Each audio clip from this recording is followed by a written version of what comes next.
एक ऐसा फल जो हाथी को भी जहर देकर मार सकता है, लेकिन यह औरत उसे रोजाना अपने खाने की तरह खा रही है।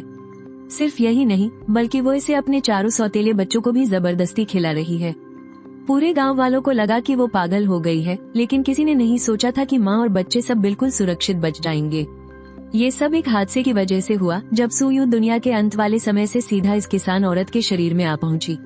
वो तो अभी तक एक कुंवारी लड़की ही थी, लेकिन आँख खुलते ही 4 छोटे छोटे बच्चों की सौतेली माँ बन गई।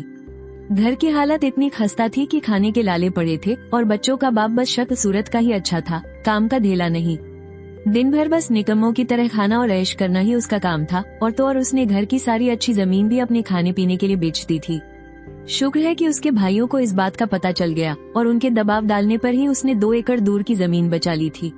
सुयू अब दोबारा भूख से मरने का वो दर्द नहीं सहना चाहती थी, इसलिए उसने फावड़ा उठाया और घर से निकल पड़ी। लेकिन जैसे ही वो गांव के पश्चिमी छोर पर पहुंची, पीछे से एक बच्ची की प्यारी सी आवाज सुनाई दी, माँ। सुयू के कदम रुक गए और उसने पीछे मुड़कर देखा। उसने देखा कि 2 नंगे पैर वाले 4 साल के बच्चे पानी का मटका ले लड़खड़ाते हुए उसकी तरफ आ रहे थे। ये लियो परिवार के सबसे छोटे जुड़वा बच्चे थे। तुम दोनों मेरे पीछे यहाँ क्यों आ गए?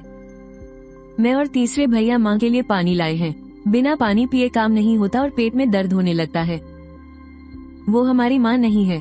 बड़े भैया ने कहा है कि इसे माँ नहीं बुलाना। लेकिन मुझे अपनी माँ चाहिए।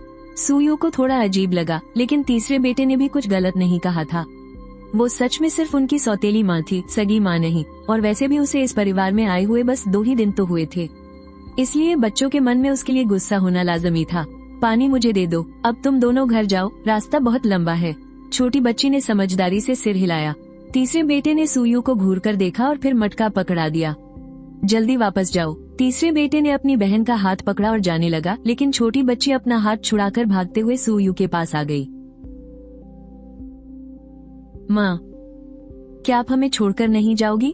छोटी बच्ची ने अपना सिर उठाकर उसकी तरफ देखा। उसकी मासूम आंखों में एक माँ के प्यार के लिए तड़प साफ दिख रही थी।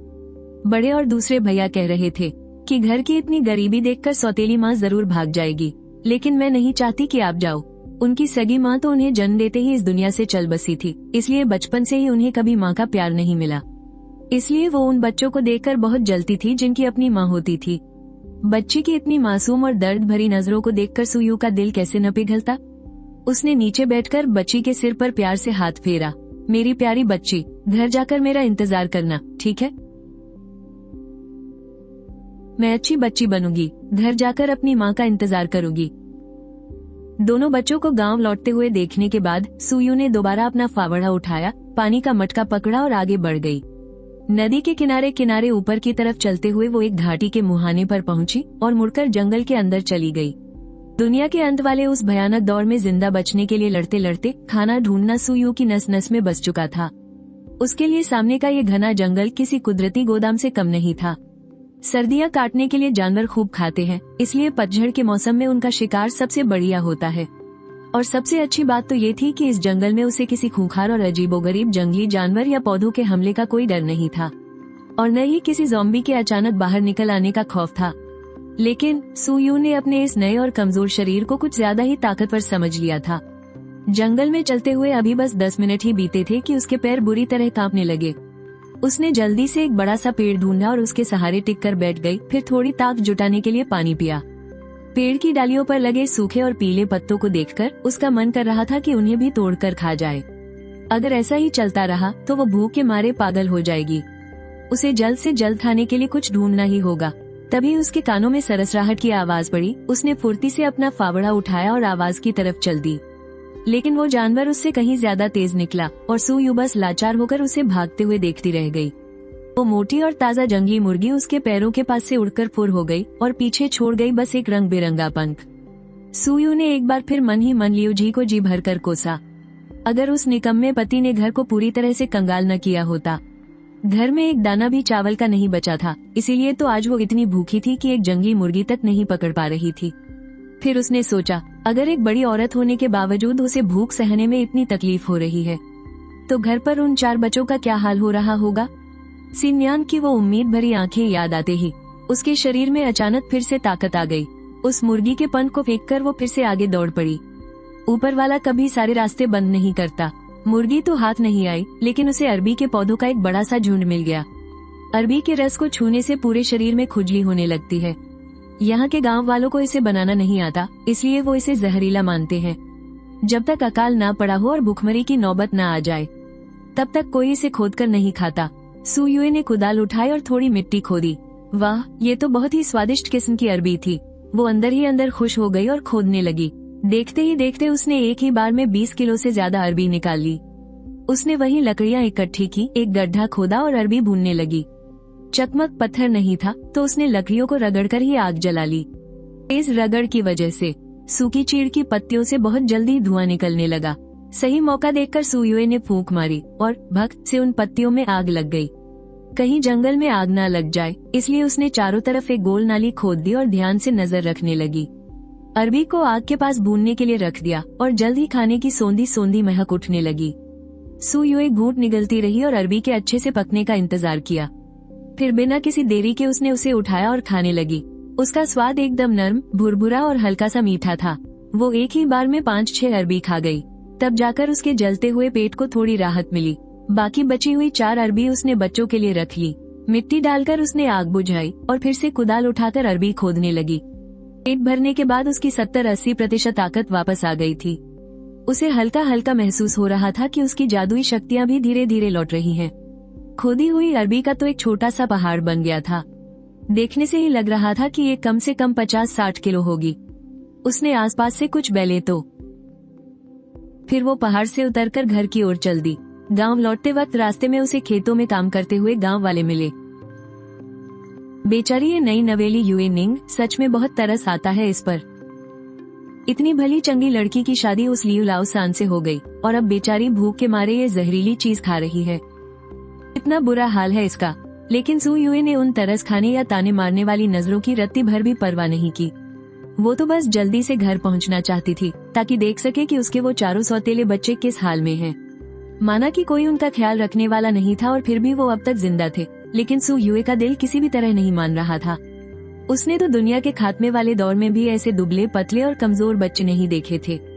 उसने अपनी गोद में रखे उन चारों हल्के गरम अरबी के टुकड़ों को छुआ और अपने कदम तेज करते हुए लियू परिवार के घर की ओर चल पड़ी।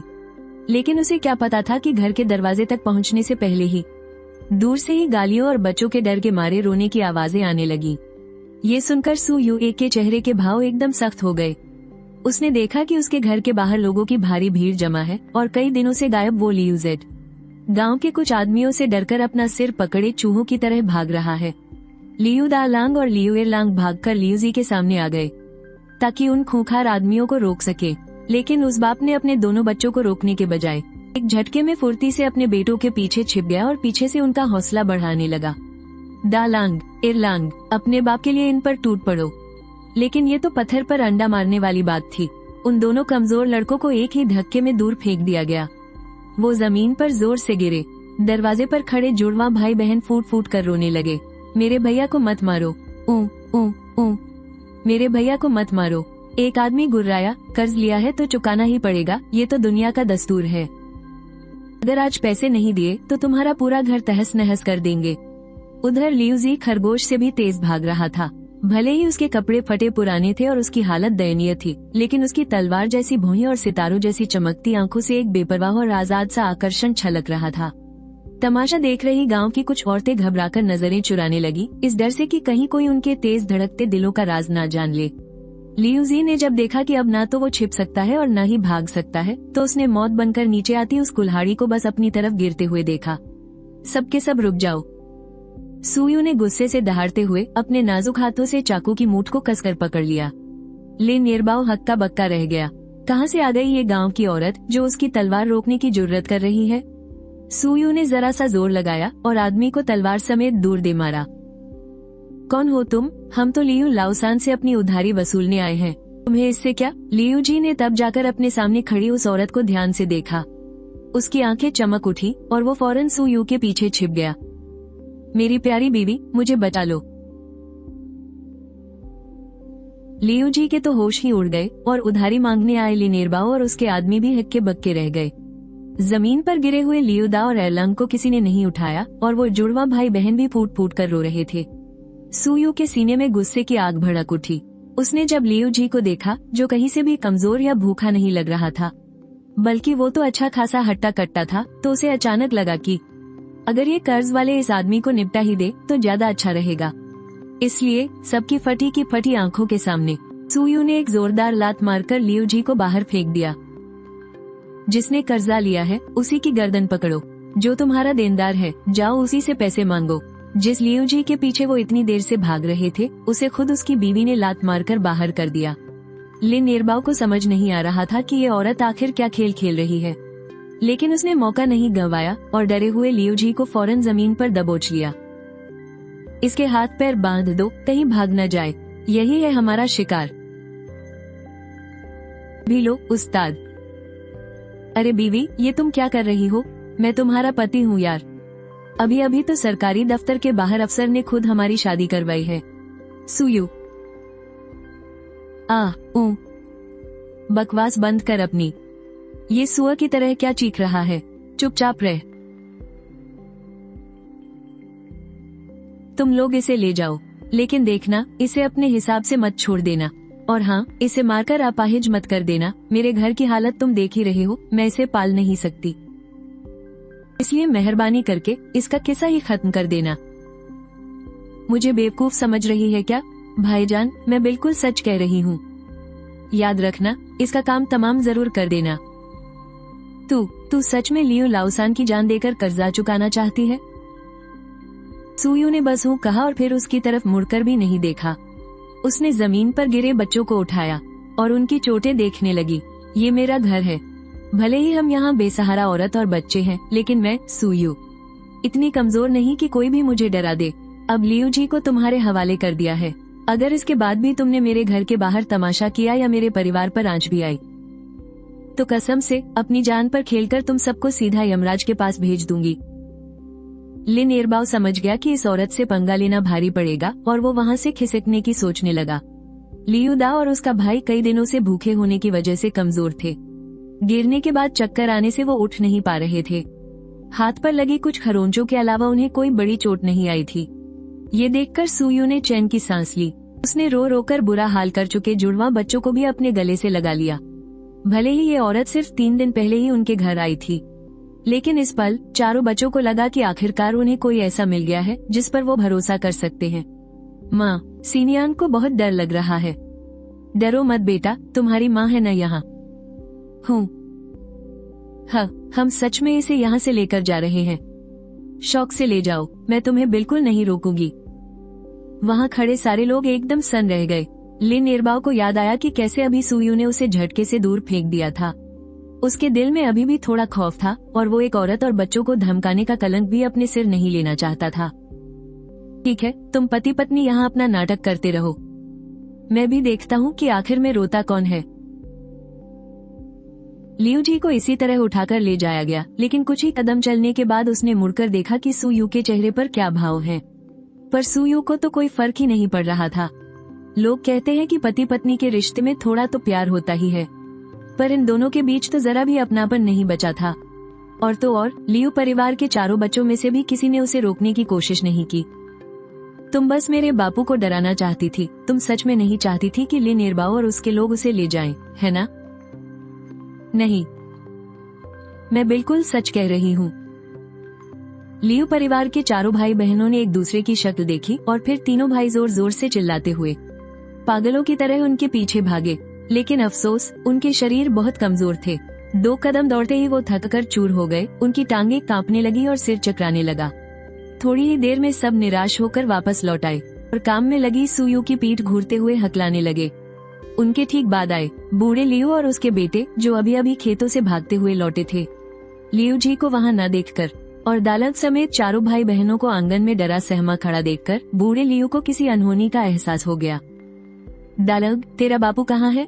दालग ने अपने सामने खड़े दादा और चाचा ताऊ को देखा और फिर घर के अंदर मौजूद सुयू को देखा। उसे समझ नहीं आ रहा था कि वो क्या कहे।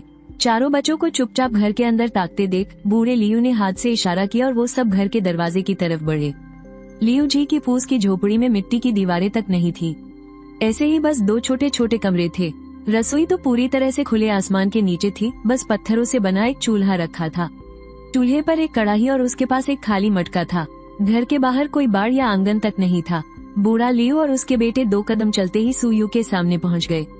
तीसरे बेटे की इस नई बहू को बूढ़े लियू ने पहले बस एक ही बार देखा था।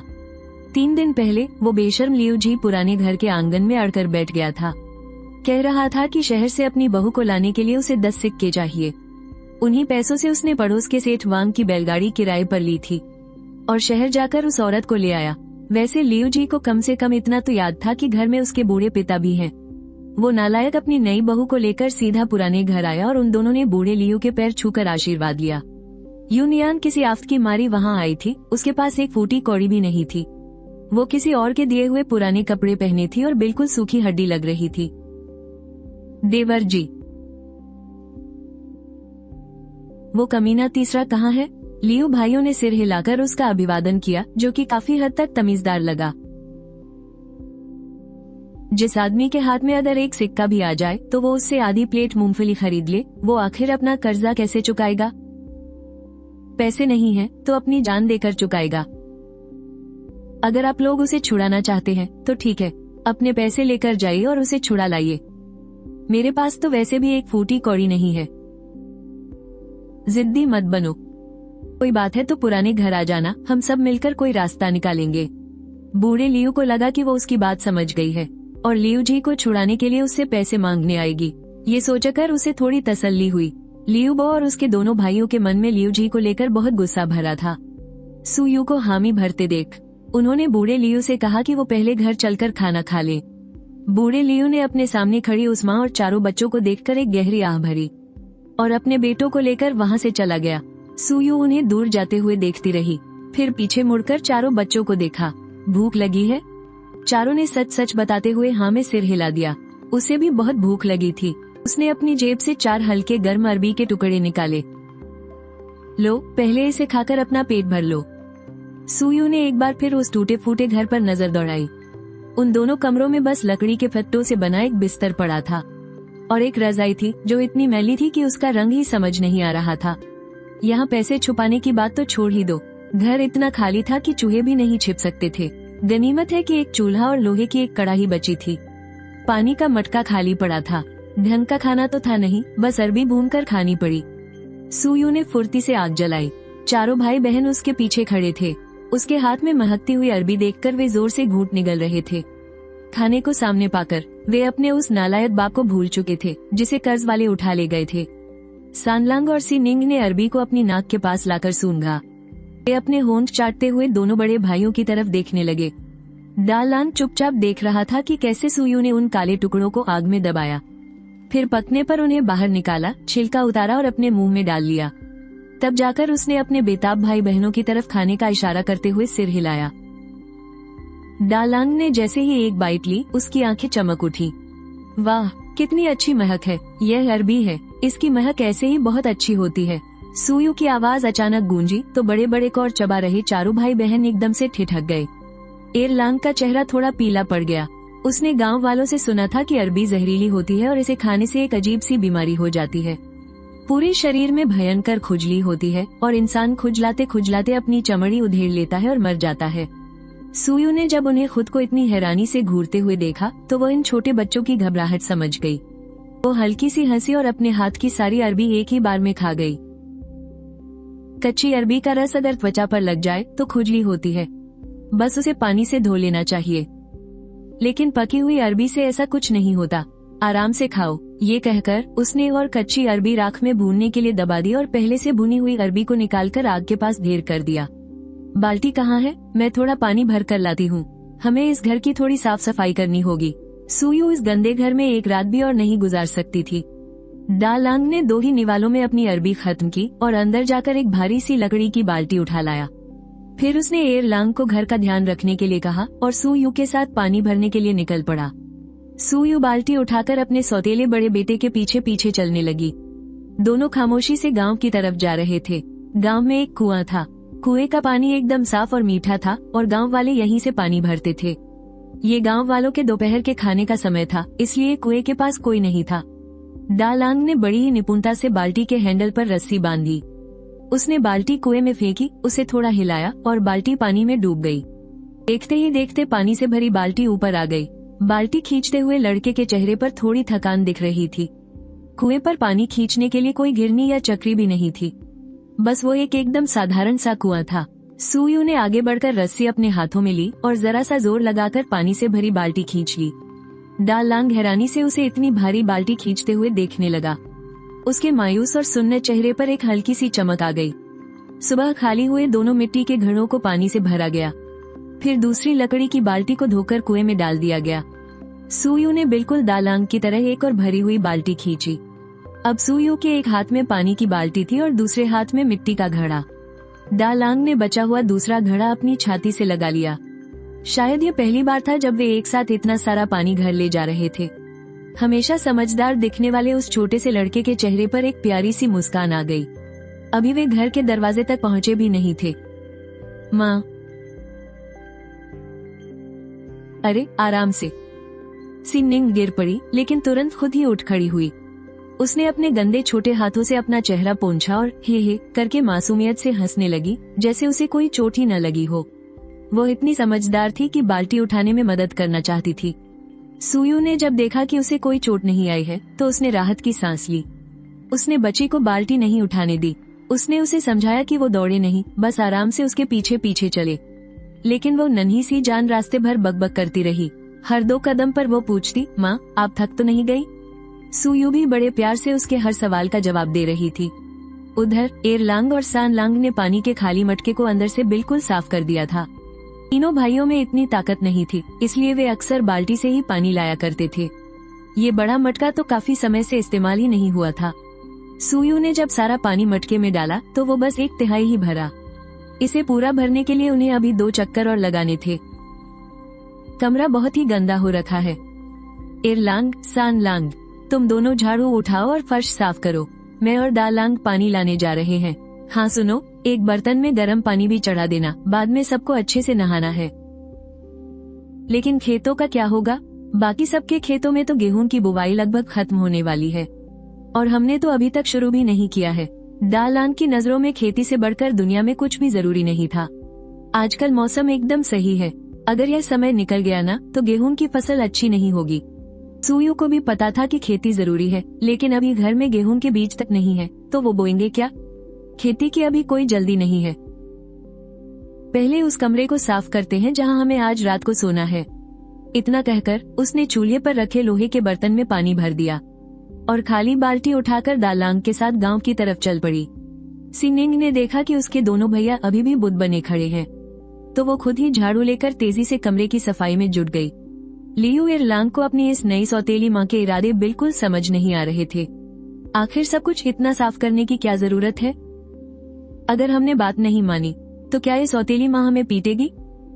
दोनों भाइयों ने एक दूसरे की तरफ देखा और उन्हें याद आया कि कैसे अभी अभी सुयू ने एक हाथ से चाकू पकड़ लिया था। वो खूंखार नजारा। दोनों एक साथ काम पे उठे और बिना समय बर्बाद किए पानी गर्म करने, झाड़ू लगाने और मेज साफ करने में जुट गए। जब तक सुयू पानी का मटका भर कर लौटी तब तक तीनों भाई बहनों ने कमरे का फर्श चमका दिया था। मुख्य कमरे में रखी एक छोटी टूटी हुई मेज को भी रगड़ रगड़ कर साफ कर दिया गया था। बस ऊंचाई पर लगे मकड़ी के जाले रह गए थे, क्योंकि बच्चों के हाथ वहां तक नहीं पहुंचते थे। सुयू ने सब कुछ जांचा और वो काफी संतुष्ट लगी। तभी बर्तन का पानी भी उबल गया। उसने बिस्तर के नीचे से एक भारी सा पुराना लकड़ी का टब निकाला, उसमें गर्म पानी मिलाया और चारों बच्चों को अच्छे से नहलाकर एकदम साफ कर दिया। मटके में अभी भी थोड़ा पानी बचा था। सुयू ने भी थोड़ा गर्म पानी लिया और कमरे में जाकर अपना शरीर पोंछ लिया। साफ होने के बाद धूप का फायदा उठाते हुए वो एक कुल्हाड़ी लेकर पहाड़ पर गई और कुछ पेड़ों की डालियां काट लाई। उससे उसने एक साधारण सा कपड़े सुखाने का स्टैंड बनाया। फिर घर के कड़क हो चुके पुराने गद्दे रजाइयों को बाहर निकालकर पीटा और धूप में सूखने के लिए डाल दिया, ताकि उनकी सीलन और बदबू निकल जाए। पूरी दोपहर सुयू एक पल के लिए भी नहीं रुकी। वो घर के आगे पीछे लगातार काम करती रही। बिस्तरों को धूप में डालने के बाद उसने पलंग पर बिछी सूखी घास को भी उतारा और दरवाजे पर धूप में रख दिया। ये सब खत्म करने के बाद वो फिर से कमरे में गई, जाले साफ किए और दीवारों की उखड़ती परत को खोचने लगी। मिट्टी भुरभुरा कर नीचे गिरने लगी और दीवार देखते ही देखते एक परत पतली हो गई। इस घर की हालत तो देखो। भारी बर्फबारी की तो बात ही छोड़ो, एक तेज बारिश भी इसे बहा कर ले जाएगी। तुम लोग पहले आखिर कैसी जिंदगी जी रहे थे? क्या इंसान ऐसे रहते हैं? एक अच्छी भली जिंदगी को कोई ऐसा कैसे बना सकता है? ये तो बिल्कुल समझ से बाहर है। ये सुनकर लियो भाई बहनों के चेहरे शर्म से लाल हो गए और उन्होंने अपनी नजरें झुका ली, क्योंकि उनका पिता लियो जी कभी घर की कोई परवाह नहीं करता था और इन छोटे बच्चों को भी खुद को साफ रखना नहीं आता था। गांव का कोई भी बच्चा उनके साथ नहीं खेलता था। सब उनसे घृणा करते थे क्योंकि वो गंदे रहते थे और उनसे बदबू आती थी। भले ही उन्होंने कुछ गलत न किया हो, बस किसी के थोड़ा करीब जाने पर ही उन्हें डांट पड़ने लगती थी। सुयू थोड़ी हैरान रह गई। उसने उन्हें डांटा तो नहीं था ना? अरे क्या हुआ? क्या तुम्हें पता है कि सूखी घास कहाँ मिलेगी? सूखी घास का आप क्या करेगी? सुयू ने उनके नंगे पैरों की तरफ इशारा किया और फिर अपने पैरों में पहने हुए उन फटे पुराने जूतों की तरफ जो कभी भी टूट सकते थे। दालांग समझ गया। एरलांग, सानलांग और सिनिंग की आंखें चमक उठी। क्या ये सौतेली माँ उनके लिए घास के जूते बनाने वाली है? सुयू, दालांग और एरलांग के पीछे पीछे दबे पांव छुपते छुपाते चल पड़ी। वो लोग बूढ़े लियो के उस खेत में पहुंचे जिसकी कटाई हाल ही में हुई थी। वहाँ अभी भी सूखी घास के कुछ ढेर पड़े थे जिन्हें घर वापस ले जाने का समय नहीं मिला था। क्या इसे ऐसे ही उठाकर ले जाना ठीक रहेगा? दालांग ने कुछ नहीं कहा, लेकिन उसके हाथ जिस फुर्ती से चल रहे थे उससे साफ पता चल रहा था कि वो अक्सर ऐसे काम करता रहता था। पिताजी ने कहा था कि जो दादाजी का है वो उनका है और जो उनका है वो हम भाइयों का है। अपने ही घर की चीजें लेना तो हमारा हक है। सुयू तो बस आंखें फाड़े देखती ही रह गई। ये लियो जी भी ना क्या उल जलूल बातें सिखाता है। लेकिन अपनी बाहों में सूखी घास का एक बड़ा सा गट्ठर देखकर उसने चुप रहना ही ठीक समझा। माँ और बच्चे तीनों ही सूखी घास का एक एक बड़ा गट्ठर पकड़े हुए थे। कुछ ही देर में वो सब खेतों के बीच ओझल हो गए। लियो जी का घर गांव से थोड़ा दूर और सुनसान इलाके में था। घर के पास पहुंचकर उन तीनों ने अपनी रफ्तार थोड़ी धीमी की। लांग ने लंबी सांस ली और जल्दी से 2 कदम बढ़ाकर सुयू के बराबर आ गया। क्या आप हमारे लिए जूते बनाने वाली हैं? क्या आपको घास के जूते बुनने आते हैं? गांव में तो ये काम सिर्फ बूढ़े लोग ही कर पाते हैं। सुयू अचानक रुक गई। उसके पीछे चल रहे दोनों भाइयों ने भी हड़बड़ी में अपने कदम रोक लिए। क्या हुआ? उसने घास के गट्ठर को एक ही हाथ से दबाया और अपना दूसरा हाथ खाली कर लिया। फिर उसने लड़के के सिर पर हल्के से थपकी दी। ये क्या तुम लगा रखा है? तमीज नहीं है क्या? मुझे आंटी बुलाया करो। दोनों भाई एक पल के लिए सुन्न रह गए और फिर उन्होंने राहत की सांस ली। आंटी? हाँ, ये हुई ना बात। चलो अब मेरी मदद करो। इस घास की बाहर वाली सूखी परत को छीलकर निकाल दो, बस बीच का मजबूत हिस्सा ही रखना। दोनों भाइयों ने जी कहा और घास को छज्जे के नीचे रख दिया। सुयू मन ही मन खुश थी। आखिर दोनों कितने समझदार बच्चे थे। सच कहूं तो उनसे खुद को माँ बुलवाना उसे भी अजीब लगता था। बच्चों को तो खैर ये पसंद था ही नहीं। आंटी कहलाना काफी सही था। घर पर रुके हुए सानलांग और सिन्यंग भी आहट सुनकर बाहर आ गए। सुयू ने उन दोनों भाई बहनों को भी रोककर कह दिया कि अब से वे भी उसे सीधा आंटी ही बुलाएंगे। सानलांग थोड़ा उलझन में पड़ गया, पर क्या हमें आपको माँ नहीं बुलाना चाहिए था? अरे बुद्धू, आंटी बुलाना ही ज्यादा अच्छा है। हमारी अपनी माँ तो है ही ना, तो फिर किसी अनजानी औरत को माँ क्यों बुलाएं? लांग, सिन्यंग, आंटी कहो।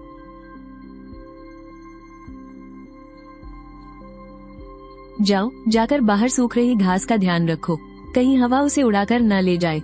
अपना काम मिलते ही सानलांग खुशी से मुस्कुराया और सिर हिलाया। उसने मजे से एक छोटी सी लकड़ी उठाई और उसे अपनी छड़ी बना लिया। वो घास के ढेर के पास पहरेदार की तरह खड़ा होकर उसे ध्यान से देखने लगा। पर मुझे तो अपनी माँ चाहिए। छोटी बहन अभी इतनी नासमझ थी कि उसे कोई बात समझाना बहुत मुश्किल था। सुयू ने एक हल्की सी आह भरी। उसने अपने सामने खड़े परेशान से लड़के को हाथ के इशारे से घास छीलने के काम पर लगा दिया और खुद अपनी टांगों से चिपकी उस छोटी सी बच्ची को प्यार से पुचकारने लगी। अच्छा ठीक है, तुम मुझे माँ बुला सकती हो। तुम्हारा जो मन करे वो बुला लेना, बस अब रोना मत, ठीक है? हम सिन्यंग कितनी प्यारी और समझदार बच्ची है। सुयू ने खेलने के लिए उसे थोड़ी सी घास पकड़ा दी। यही चुपचाप बैठकर खेलना, ठीक है? इधर उधर भागना मत। छोटी बच्ची को शांत करने के बाद सुयू ने दोनों बड़े लड़कों के साथ मिलकर जूते बुनने का काम शुरू कर दिया।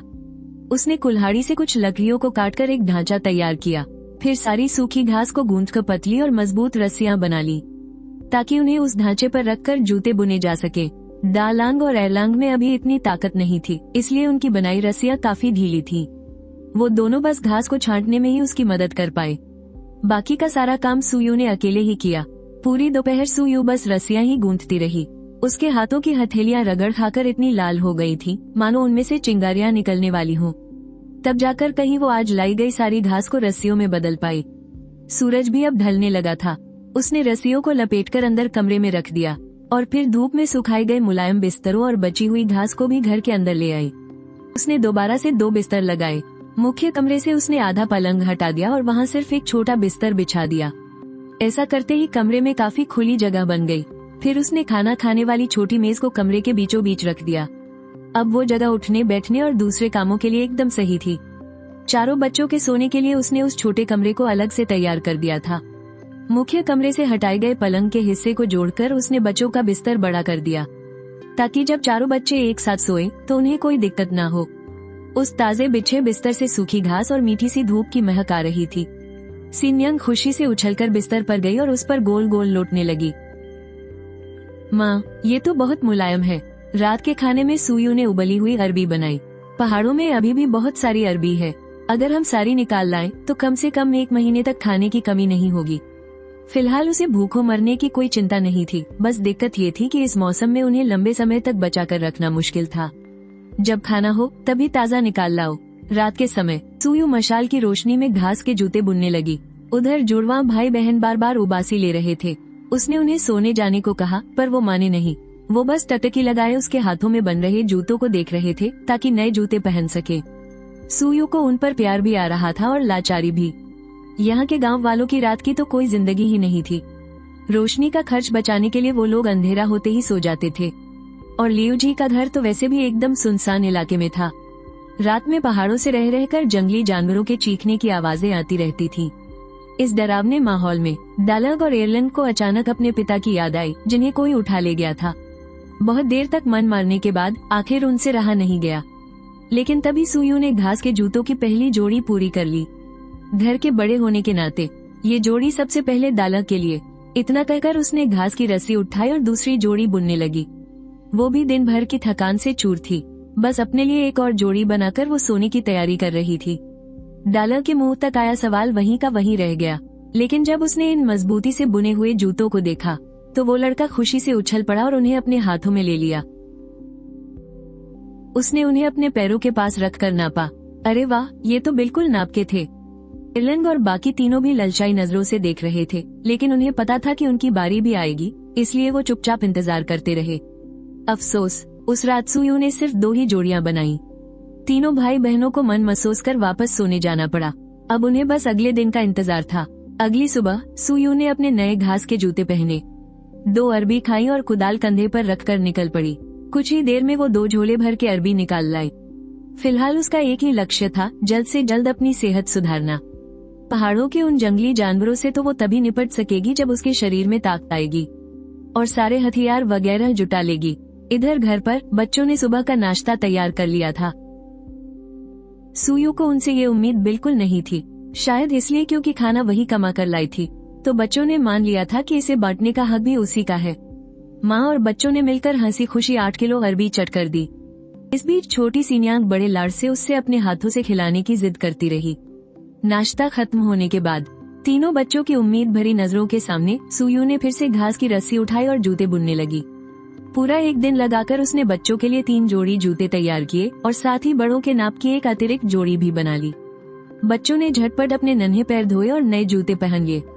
उनके चेहरों पर बड़ी सी मुस्कान थी और वो खुशी से पूरे आंगन में घूम रहे थे। अपनी इस सौतेली माँ को देखने के उनके नजरिए में अब अनजाने ही एक अपनापन सा आ गया था। एयरलन की नजर जूतों की उस फालतू जोड़ी पर पड़ी। चाची, क्या मैं ये जूते गांव में बेचने के लिए ले जा सकता हूँ? क्या ये बिक जाएंगे? एयरलन को खुद भी पक्का नहीं पता था, लेकिन वो एक बार कोशिश करना चाहता था। अगर इसके बदले पैसे न भी मिले तो घर के लिए थोड़ी बहुत सब्जियां ही मिल जाएं, वही बहुत है। सुयू को अंदाजा नहीं था कि इस लड़के का दिमाग व्यापार में इतना तेज चलता है, इसलिए उसने हाँ में सिर हिला दिया। चारों भाई बहन उन जूतों को बड़े जतन से पकड़कर गांव के सबसे भीड़भाड़ वाले कुएं की तरफ चल पड़े। इधर घर में पानी का मटका फिर से खाली हो गया था। सुयू ने बाल्टी उठाई, दरवाजे पर ताला लगाया और बच्चों के पीछे पीछे पानी भरने के लिए निकल पड़ी। उसे कोई खास उम्मीद नहीं थी कि जूते बिकेंगे, लेकिन उसने बच्चों को टोका नहीं और बस चुपचाप देखती रही। पर हैरानी की बात ये थी कि एयरलन के थोड़ी देर आवाज लगाने पर ही कुछ लोग सच में जूते देखने के लिए इकट्ठा हो गए। थोड़ी मोल भाव के बाद उन जूतों के बदले कुछ हरी सब्जियां और एक तुरई मिल गई। चारों की खुशी का कोई ठिकाना नहीं था। वो झटपट वो सब्जियां लेकर सुयू के पास अपनी तारीफ सुनने दौड़ पड़े। सुयू ने मुस्कुराते हुए उन्हें शाबाशी दी। जूते ले जाने वाली उस औरत को जाते हुए देखकर उसके दिमाग में एक तरकीब आई। शायद वो ऐसे ही और जूते बनाकर गांव वालों से जरूरत का सामान बदल सकती थी, जैसे तेल, नमक, मसाले, चाय पत्ती और बर्तन। लियू जी का घर इतना गरीब था कि उनके पास 5 लोगों के खाने लायक साबुत बर्तन तक नहीं थे और पानी भरने के लिए भी बस एक ही बाल्टी थी। पानी का मटका भी बहुत छोटा था। दिन भर के काम के लिए उसे कम से कम 4-5 बार पानी भरना पड़ता था, जिसमें बहुत सारा वक्त बर्बाद होता था। तो फिलहाल उसने एक छोटा सा लक्ष्य तय किया, जूतों के बदले एक लकड़ी की बाल्टी और पानी धोने के लिए एक बहंगी का जुगाड़ करना। सुयू अपने हाथ पीछे बांधे बड़ी गंभीरता से भाषण दे रही थी और दा लांग और एरलांग पूरे जोश से भरे हुए थे। हम लोग पहले तुम्हारे दादाजी के खेत से थोड़ी पुआल उधार ले लेते हैं और जब पैसे कमा लेंगे ना, तब उन्हें उनकी कीमत चुका देंगे। तुम लोगों को क्या लगता है? दोनों भाइयों ने एक दूसरे को देखा। उनके मन में जरा भी शक नहीं था। वो तुरंत पलटे और सीधे बूढ़े लियू के खेत की तरफ दौड़ पड़े। परिवार के 5 लोगों ने अपना अपना काम बांट लिया था। दा लांग और एरलांग कच्चे माल को ढोने का काम कर रहे थे। सानलांग और सीनिंग उसे तैयार करने में लगे थे और सुयू वो पुआल की रस्सियां बट रही थी। एक दिन भी पूरा नहीं हुआ था और घर के दरवाजे पर पुआल की रस्सियों का एक बहुत बड़ा ढेर लग गया। इनसे कम से कम 10 जोड़ी पुआल के जूते तो बन ही जाएंगे। काकी, खेत की सारी पुआल हमने यहाँ धो ली है।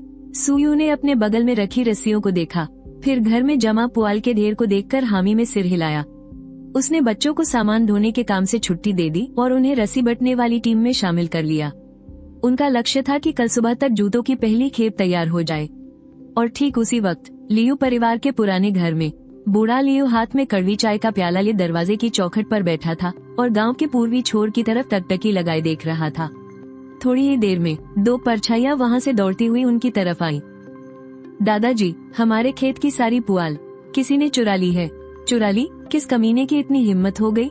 तीसरे बेटे के दा लांग और एरलांग ने सब चुरा लिया।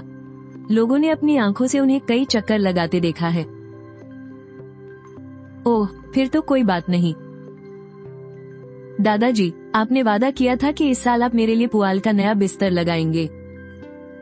मुझे बहुत गुस्सा आ रहा है। मैं अभी जाकर अपने खेत की पुआल वापस लाता हूँ। चाचा भतीजा दोनों अपनी आस्तीनें चढ़ाकर गांव की तरफ जाने ही वाले थे। तुम दोनों वहीं के वहीं रुक जाओ। जब बूढ़े लियू ने गुस्से में दोबारा चिल्लाकर कहा, तब जाकर वो दोनों बेमन और चिढ़े हुए चेहरों के साथ पीछे पलटे। तुम्हारी माँ ने रात का खाना बना लिया है, पहले चुपचाप खाना खाओ। क्या आपने जानबूझकर वो पुआल खेत में छोड़ी थी ताकि वो लोग चुरा सके? शुरुआत में तो उसे सिर्फ शक था। वैसे तो खेत के धान कटने के बाद घर लाकर धूप में सुखाए जाते हैं ताकि गांव के चोर उचक के हाथ न साफ कर दें। लेकिन पिताजी ने जानबूझकर 1 एकड़ जमीन छोड़ दी। कहा कि पहले गेहूं का काम निपटाएंगे, फिर आकर उसे समेटेंगे। और अब जब पिताजी कुछ बोल भी नहीं रहे थे तो लियू फेई के अंदर गुस्से की आग भड़क उठी। वो दुखी भी था और बहुत गुस्से में भी। हमारे खुद के घर में बिस्तर बिछाने के लिए पुआल नहीं बची है। जिनबाओ के बिस्तर की सारी पुआल तो चूहे कुतर गए हैं। देखते ही देखते इतनी ठंड पड़ने वाली है, उस बिस्तर पर कोई कैसे सोएगा? चलिए, मेरी तो आपको कोई फिक्र नहीं है, पर जिनबाओ तो हमारे घर का बड़ा पोता है ना, दादा होने के नाते क्या आपको उस पर जरा भी तरस नहीं आता? बेवकूफ लड़के, अपने बाप से ऐसे बात करते हैं क्या? मेरी जमीन है, मेरा जो मन करेगा मैं वो करूँगा। तुम्हें बीच में अपनी टांग अड़ाने की कोई जरूरत नहीं है। पिताजी, आप इतना भेदभाव कैसे कर सकते हैं? उस तीसरे वाले लियू में ऐसा क्या खास है? उसमें क्या खास है? उसमें कुछ भी खास नहीं है। मैं तो पछताता हूँ कि मैंने उस नालायक को पैदा ही क्यों किया। और तू, अगर तूने मेरे सामने एक और शब्द बोला ना, तो मैं तुझ जैसे बड़ों की बेइज्जती करने वाले नालायक बेटे को अभी सीधा कर दूंगा। इतना कहकर उन्होंने लियू फेई को मारने के लिए चाय का प्याला उठा लिया। शुक्र है कि घर वालों ने आकर उन दोनों का बीच बचाव कर दिया। लियू फेई किसी तरह पिटने से बच गया। उनकी दूसरी पत्नी झांग ने जल्दी से छोटे बेटे को आंख मारी और उसे अंदर जाने को कहा, और फिर वो बूढ़े लियू की पीठ सहलाने लगी। खेत वाली पुआल की बात तो वो पहले ही भाप गई थी। कड़ाके की ठंड आने ही वाली है और उस तीसरे वाले के घर में बस एक नई नवेली बहू है जिसे दुनियादारी की कोई समझ नहीं। अगर उनके लिए थोड़ी पुआल नहीं छोड़ते तो वो लोग सर्दियां कैसे काटते? लेकिन झांग के मन में भी बहुत गुस्सा भरा था। तीसरे वाले को कोई हादसा हुए 2 दिन हो गए हैं और वो एक बार भी मिलने नहीं आई। कहीं ऐसा तो नहीं कि वो सच में यही चाहती है कि तीसरा बेटा बाहर ही मर जाए और कभी लौटकर ना आए। बूढ़ा लियू ये सोचकर अंदर तक सिहर गया। नहीं, ऐसा नहीं हो सकता। उन दोनों पति पत्नी ने एक दूसरे की तरफ देखा। कुछ बुरा होने का अंदेशा था।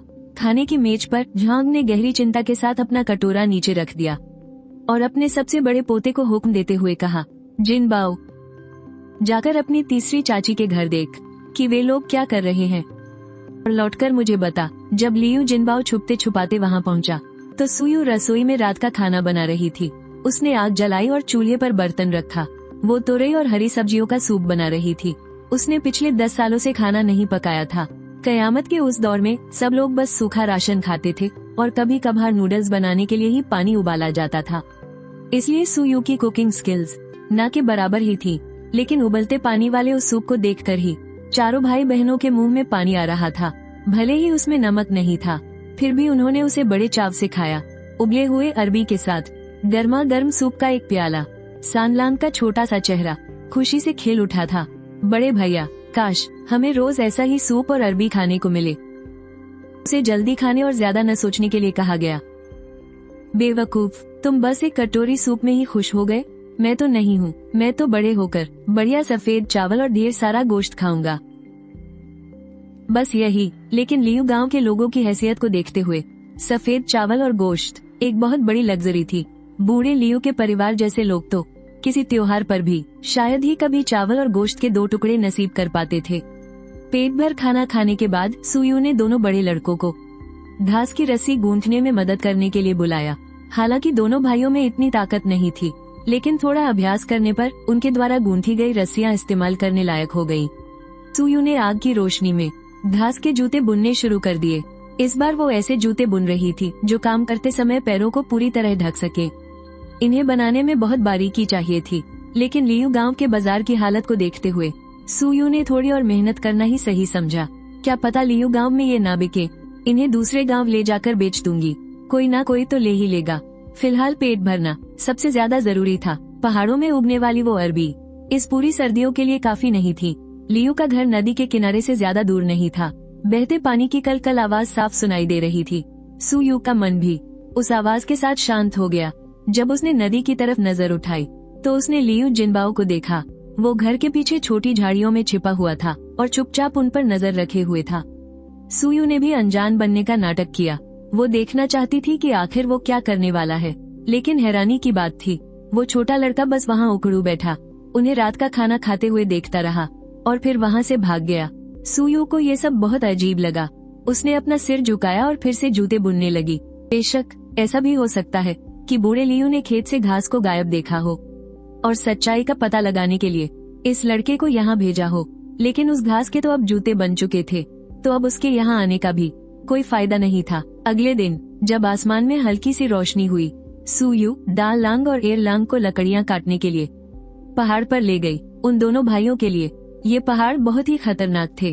वो लकड़ियाँ काटने के लिए जंगल के अंदर जाने की हिम्मत नहीं कर पाते थे, बस पहाड़ की तलहटी से दूसरों की छोड़ी हुई सूखी टहनियाँ ही बीनते थे। तलहटी की तरफ जाते हुए सुयू ने उत्सुकता से पूछा, तो फिर पिछले सालों की सर्दियाँ तुमने कैसे काटी? गांव में एक कोयला बेचने वाला है जो कोयला बनाता है। कभी कभी भट्टी में कुछ बचा हुआ कोयला रह जाता है तो मैं और मेरे बड़े भैया उसे उठा लाते हैं। उठा लाते हो?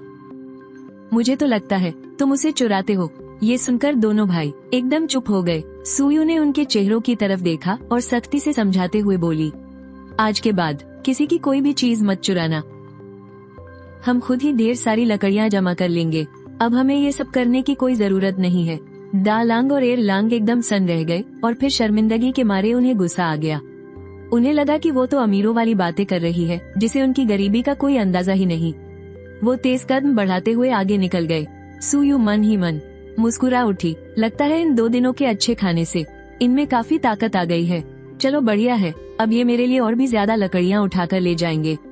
पहाड़ी के बीच में पहुंचकर सुयू ने एक घने पेड़ों वाली जगह चुनी।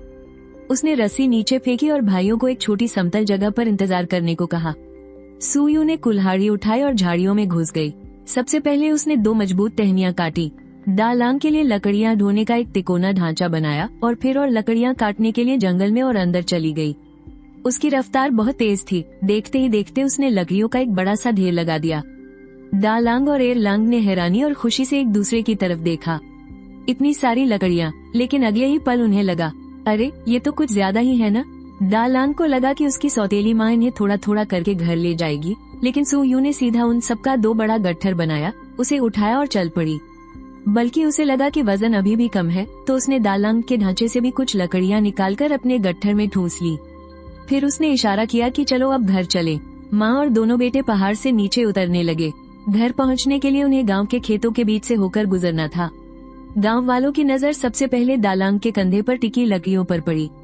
पास आने पर उन्होंने देखा कि लकड़ियों को एक कांटेदार ढांचे पर रखा गया था। दालांग बस बाहर निकली हुई उन 2 लकड़ियों को पकड़े हुए था और कंधे पर वजन होने के बावजूद वो कितने आराम से चल रहा था। और उसमें सामान्य गट्ठर से कहीं ज्यादा लकड़ियां आ गई थी। गांव वाले सोचने लगे, हमने पहले कभी ऐसा ढांचा बनाने के बारे में क्यों नहीं सोचा। ये देखने में मुश्किल भी नहीं लग रहा था, बस 2 टहनियों के बीच एक लकड़ी का पट्टा ही तो लगा था, लेकिन इससे कंधे का कितना सारा जोर बच रहा था। और फिर उनकी नजर अचानक उन 2 विशाल गट्ठरों पर गई, जो ऐसा लग रहा था जैसे खुद ब खुद चल रहे हों। उन दोनों गट्ठरों का कुल वजन कम से कम 125 किलो तो होगा ही। अरे बाप रे, क्या वो लियू लाओसान की नई नवेली बहू नहीं है? उसमें इतनी ताकत कहाँ से आई? गांव वाले फटी की फटी आंखों से माँ और बच्चों को अपने सामने से गुजरते हुए देखते रह गए। जब तक वे आंखों से ओझल नहीं हो गए, तब तक किसी का भी खुला हुआ मुंह बंद नहीं हुआ। और फिर क्या था, लियू लाओसान की एक पहलवान औरत से शादी करने की खबर पूरे गांव में आग की तरह फैल गई। शाम के समय सुयू चारों भाई बहनों को लेकर गांव के कुएं के पास पहुंची, ताकि वो अपनी बनाई हुई घास की चप्पलें बेच सके। उसने वाईफाई के सिग्नल की तरह लाइन में खड़े चारों बच्चों की तरफ इशारा किया। सानलांग और सीन्यांग ने पेड़ के नीचे एक फटी हुई घास की चटाई बिछा दी। दालांग और एरलांग ने अपने सीने से बंधी 10 जोड़ी चप्पलों को खोला और वहां सजा दिया। फिर सुयू ने उन्हें अच्छे से सेट किया और जमीन पर एक लकड़ी का बोर्ड रख दिया। घास की चप्पलें सिर्फ 3 सिक्के में एक जोड़ी। भले ही गांव वाले उस ताकतवर चुड़ैल से डरते थे, लेकिन अपनी उत्सुकता को रोक नहीं पाए और वहां भीड़ जमा हो गई। हालांकि बोर्ड पर लिखे शब्दों में से वो सिर्फ 3 और 1 ही पढ़ पा रहे थे। बस गिने चुने लोग ही पूरा बोर्ड पढ़ सकते थे। सुयू ने एरलांग के कंधे को थपथपाया। पिछले कुछ दिनों से उन्हें देखने के बाद उसे समझ आ गया था कि ये लड़का एरलांग सबसे ज्यादा ढीठ और बेबाक है, और वही बिना किसी झिझक के बात कर सकता है। इशारा मिलते ही एरलांग ने जोर जोर से आवाज लगानी शुरू कर दी। घास की चप्पलें ले लो, सिर्फ 3 सिक्के में एक जोड़ी। हाँ, सिर्फ 3 सिक्के। उसकी तेज आवाज सुनकर भीड़ एकदम से चौंक गई। फिर उन्हें समझ आया कि अरे, ये तो बस घास की चप्पलें बेच रहे हैं, वो भी सिर्फ 3 सिक्के में। बढ़िया बुनी हुई ये मजबूत चप्पलें आप अपने घर ले जा सकते हैं। 3 सिक्के में आपका कोई नुकसान नहीं है, कोई धोखा नहीं, सिर्फ और सिर्फ 3 सिक्के। सिर्फ 3 सिक्के देकर ये आरामदायक और मजबूत चप्पलें ले जाइए। अगर पैसे नहीं हैं, तो कोई सामान देकर भी इन्हें ले सकते हैं। 3 सिक्के की ये कीमत सुयू ने गांव वालों की कमाई और खर्च करने की हैसियत को ध्यान में रखकर तय की थी, और कल सब्जियों की जो कीमत उसे पता चली थी, उसी के हिसाब से उसने ये दाम रखा था। और जैसा उसने सोचा था, लोग इस कीमत को सुनकर ललचा गए, और सामान के बदले सामान देने वाली बात ने तो उन्हें और भी खुश कर दिया।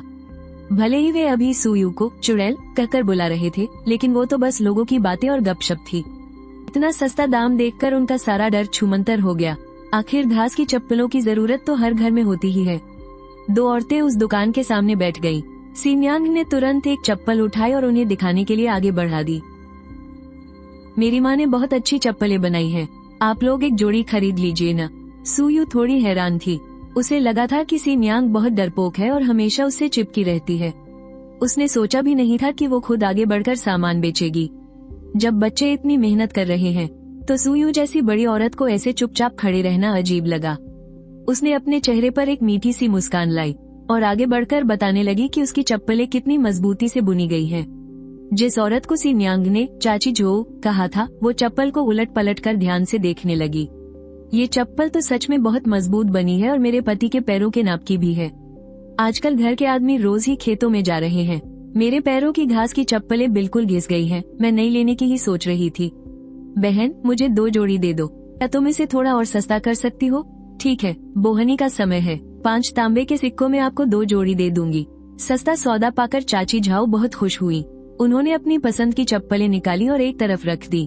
उन्होंने सुयू को रुकने का इशारा किया और सिक्के लेने के लिए दौड़कर घर चली गई। उन्होंने 5 सिक्के 3 बार गिने और फिर सुयू को दिए और खुशी खुशी अपनी 2 जोड़ी चप्पलें लेकर चली गई। पहली बिक्री हो गई थी, वो भी एक साथ 2 जोड़ी की।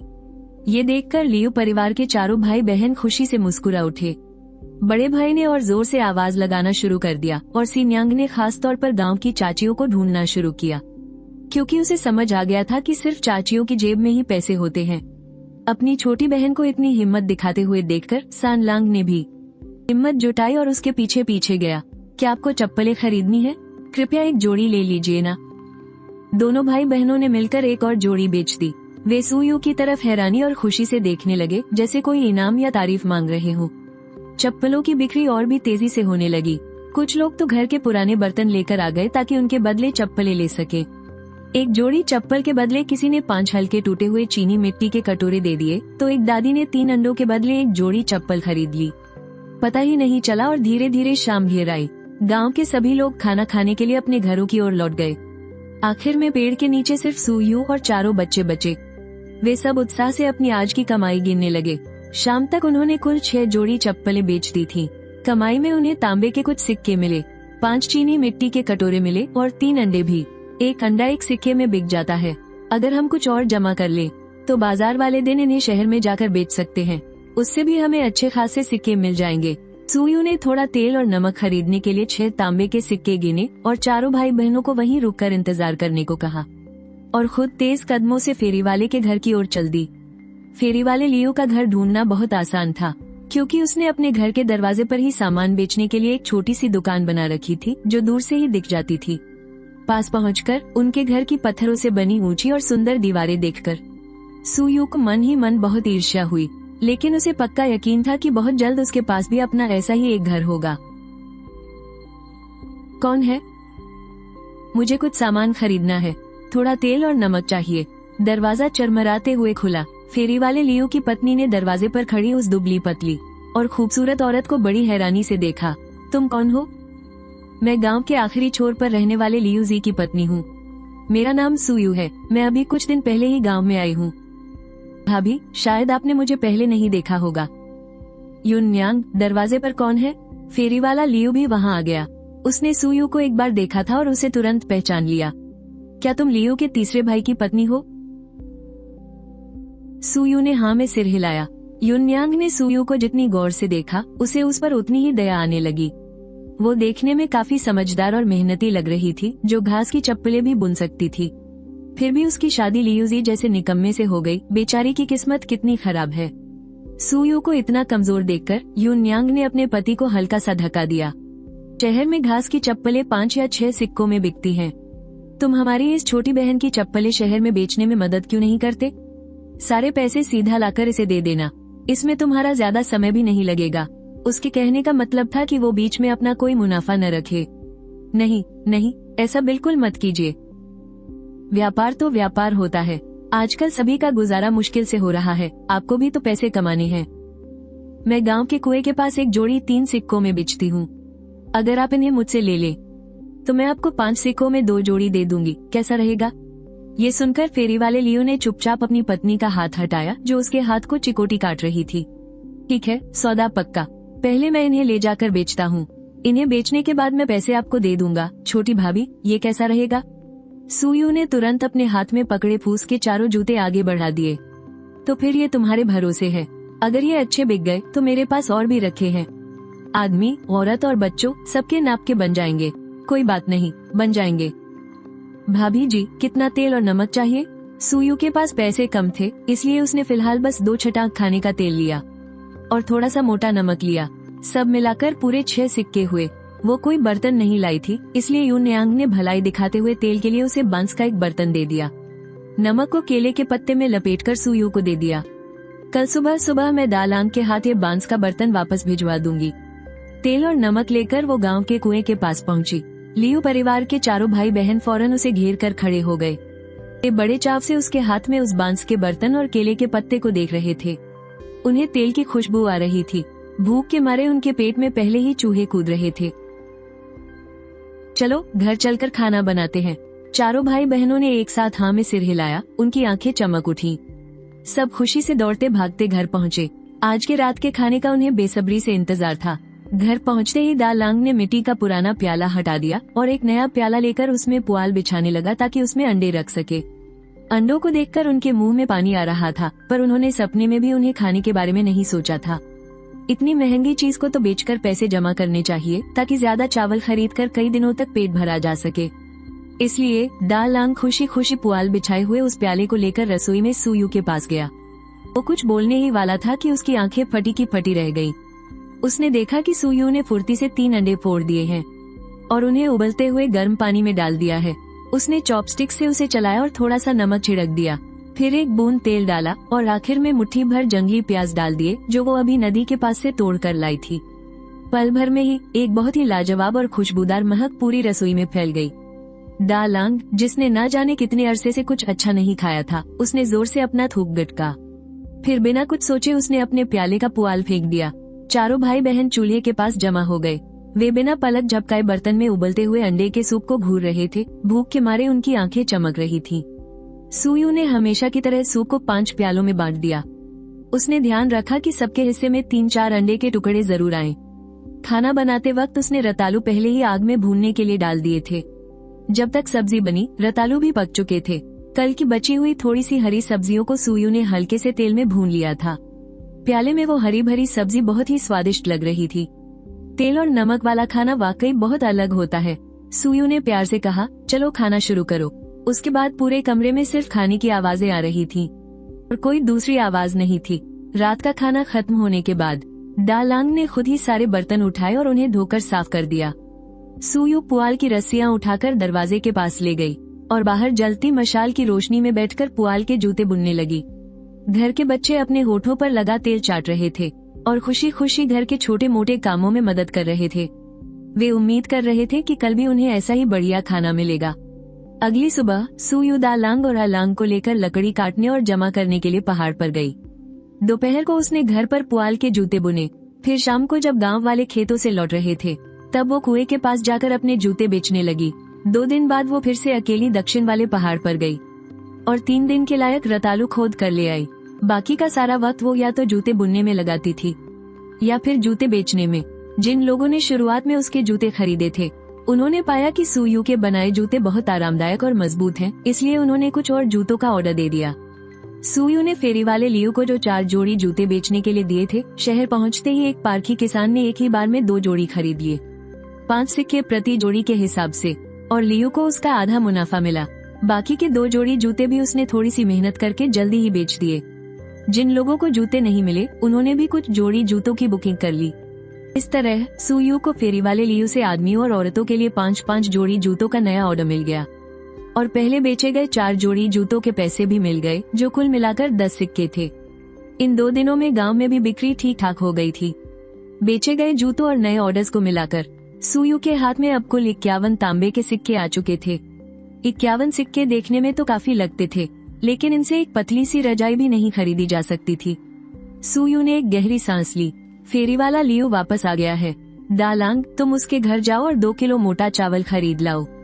ये सुनकर कि खाने में फिर से सुधार होने वाला है, चारों भाई बहनों की आंखें एक साथ चमक उठी। एर लांग खुशी से पैसे लेकर तुरंत भाग खड़ा हुआ। दा लांग को फिक्र हुई तो वो भी उसके पीछे पीछे चला गया। सान लांग और सिन्यांग एक छोटे से लकड़ी के ठूंठ पर बैठे अपने भाइयों को जाते हुए देखकर बड़ी उम्मीद से उनकी तरफ ताक रहे थे। वे दोनों अभी बहुत छोटे हैं, इसलिए सुयू उन्हें कोई काम नहीं करने देती। वो इन दोनों नन्हे बच्चों की सेहत सुधारना चाहती है। अगर हालात इजाजत देते तो दा लांग और एर लांग की सेहत पर भी अच्छे से ध्यान देती, लेकिन क्या करे, अभी की हालत बिल्कुल भी इसकी इजाजत नहीं देती। पिछले कुछ दिनों में उसे भी इन दोनों नन्हे मददगारों का बड़ा सहारा मिला है, वरना तो उसे कुछ भी समझ नहीं आता। भूरे चावल खरीदकर दोनों भाई खुशी खुशी घर की तरफ भागे। पिछले कुछ दिनों से सुयू के साथ रहकर उनका पेट अच्छे से भर रहा था। उनके चेहरों की रौनक भी पहले से काफी बेहतर हो गई थी। जब लियूबो जिनबाओ को लेकर खेतों से वापस आ रहा था, तो सामने से दोनों भाइयों को दौड़कर आते देख वो एक पल के लिए उन्हें पहचान ही नहीं पाया। अरे, दा लांग, एर लांग, दोनों लड़कों के कदम ठिठक गए और उन्होंने मुड़कर देखा। एर लांग ने तो अपने सीने से लगे मिट्टी के बर्तन को और भी कसकर पकड़ लिया। वे एकदम चौंकने लग रहे थे।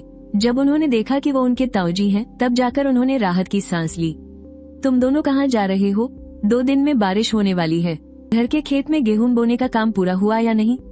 दोनों लड़कों ने एक शब्द भी नहीं कहा, बस उसे एक बार देखा और मुड़कर भाग गए। लियू बो ने बेबसी से एक गहरी सांस ली। उसका मन तो था कि इन दोनों बेचारे भतीजों को थोड़ा समझाए, लेकिन दोनों भाइयों का वो चुपचाप वाला रवैया देखकर उसे लगा जैसे किसी दीवार से बात कर रहा हो, और वो चिढ़ गया। छोड़ो, जो कर रहे हैं करने दो।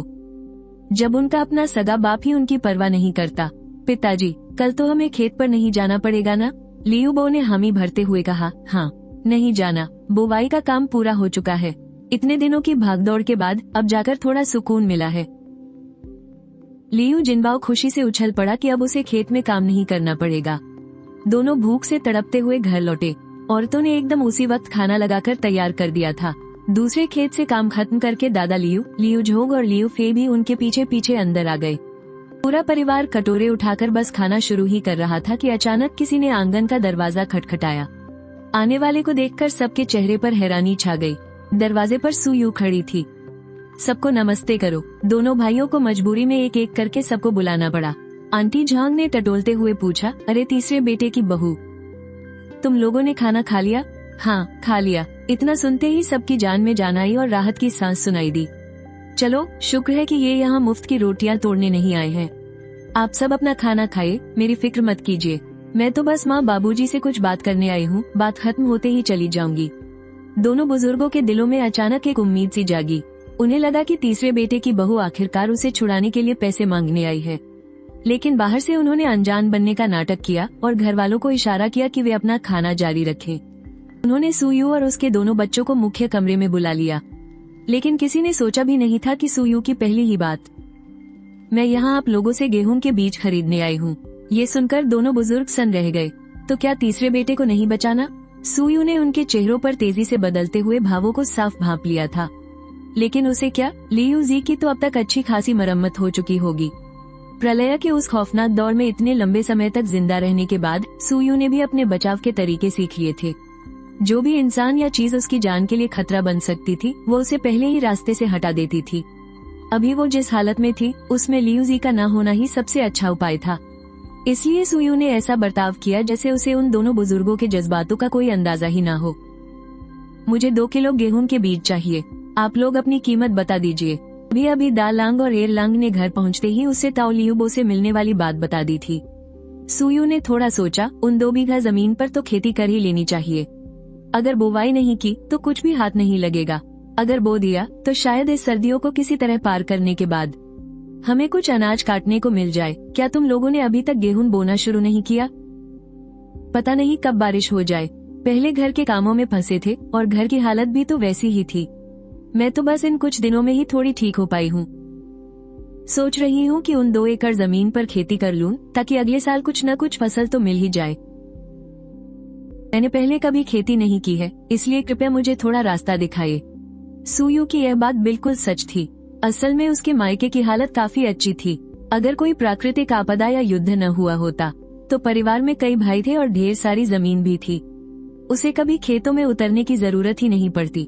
बूढ़े लियू ने कभी नहीं सोचा था कि उसे खेती करना भी नहीं आता होगा। लेकिन उसने कुछ कहना ठीक नहीं समझा, क्योंकि उसके दिल में अपने तीसरे बेटे की बात खटक रही थी। और फिर सुयू का ये बेपरवाह रवैया देखकर उसे थोड़ी जलन और गुस्सा भी आ रहा था। उसने अपनी पत्नी झां को इशारा किया कि वो जाकर गेहूं के बीज ले आए। शुक्र है कि पहले ही कुछ ज्यादा बीज बोने के लिए तैयार कर लिए गए थे। घर के खेतों में बुवाई के बाद भी कुछ बच गए थे, वरना अगर सुयू मांगने आती तो वो उसे कुछ नहीं दे पाता। सच कहे तो लियू परिवार के पुश्तैनी घर में रहने वालों के दिन भी कुछ खास अच्छे नहीं चल रहे थे। उनके कपड़ों पर पाबंद लगे हुए थे और वे रूखा सूखा भूरा चावल ही खाते थे। इस पुराने घर में सुयू के घर की तुलना में बस कुछ कमरे और एक चारदीवारी ज्यादा थी, और कुछ नहीं। बाप बेटे साल की शुरुआत से लेकर अंत तक कोल्हू के बैल की तरह काम करते थे, तब जाकर कहीं इस 9 सदस्यों वाले परिवार का मुश्किल से पेट भर पाते थे। ऊपर से लियू जी जैसा आवारा और नालायक बेटा भी तो था। जो थोड़े बहुत पैसे बचते थे वे सब उसी का गंद साफ करने में खर्च हो जाते थे। झांग ने गेहूं के बीजों से भरा घड़ा सुयू को थमाया और उसे बड़े ध्यान से समझाया कि बुवाई कैसे करनी है। सुयू ने सारी बारीकियों को याद कर लिया और उसे पूरा विश्वास था कि यह काम ज्यादा मुश्किल नहीं होगा। कल कोशिश करके देखूंगी तो शायद आ ही जाएगा। फिर उसने अपनी जेब से 5 तांबे के सिक्के निकाले। मैंने पहले कभी बीज नहीं खरीदे हैं, इसलिए मुझे नहीं पता कि इतने पैसे काफी होंगे या नहीं। ये सुनकर झांग की आंखें फटी की फटी रह गई, जैसे कोई भूत देख लिया हो। जब सुयू ने कहा था कि वो बीज खरीदने आई है, तो झांग को लगा था कि वो बस शिष्टाचार के लिए कह रही है। आखिर जैसा उस तीसरे बेटे का घटिया बर्ताव था, यह क्या कम था कि वे उल्टे उनसे पैसे नहीं मांग रहे थे। लेकिन अब ऐसा लग रहा था कि तीसरा बेटा और उसकी यह पत्नी दोनों एक दूसरे से बिल्कुल अलग हैं। सुयू ने देखा कि झांग एकदम हैरान खड़ी थी।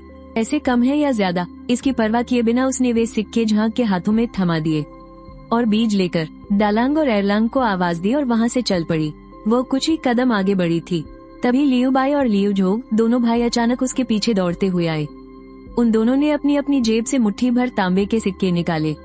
दोनों भाइयों ने पैसे एक साथ मिलाए और सुयू की तरफ बढ़ाते हुए कहा, हमारे पास भी ज्यादा कुछ नहीं है, लेकिन तीसरे भाई की जान ज्यादा जरूरी है। तुम पहले इन्हें ले जाओ और उसे छुड़ा लाओ, बाकी का इंतजाम हम सब मिलकर कर लेंगे। माँ कह रही थी कि लिन एरबाओ की कोई गैर कानूनी खदान है। जो लोग उसे पंगा लेते हैं वो सीधे उनकी जान नहीं लेता, बल्कि कर्ज चुकाने के लिए उन्हें खदान में फेंक देता है ताकि वे वहाँ मजदूरी करें। तो शायद हमारा तीसरा भाई अभी जिंदा होगा और ठीक होगा। इस बार जब उसे अकल आएगी तो वो जरूर सुधर जाएगा। तुम दोनों का घर तभी अच्छे से चलेगा जब तुम साथ मिलकर रहोगी। सुयू ने अपनी भौहें सिकुड़ी। उसे हैरानी थी कि लियू जी जैसा सड़ा हुआ इंसान इतना गिर चुका है, फिर भी उसका परिवार उसकी मदद करने को तैयार है। ये सच में समझ से परे था। उधर दालांग और एरलांग दोनों बड़ी उम्मीद भरी नजरों से अपनी माँ को देख रहे थे। वे आस लगाए बैठे थे कि वो पैसे ले लेगी।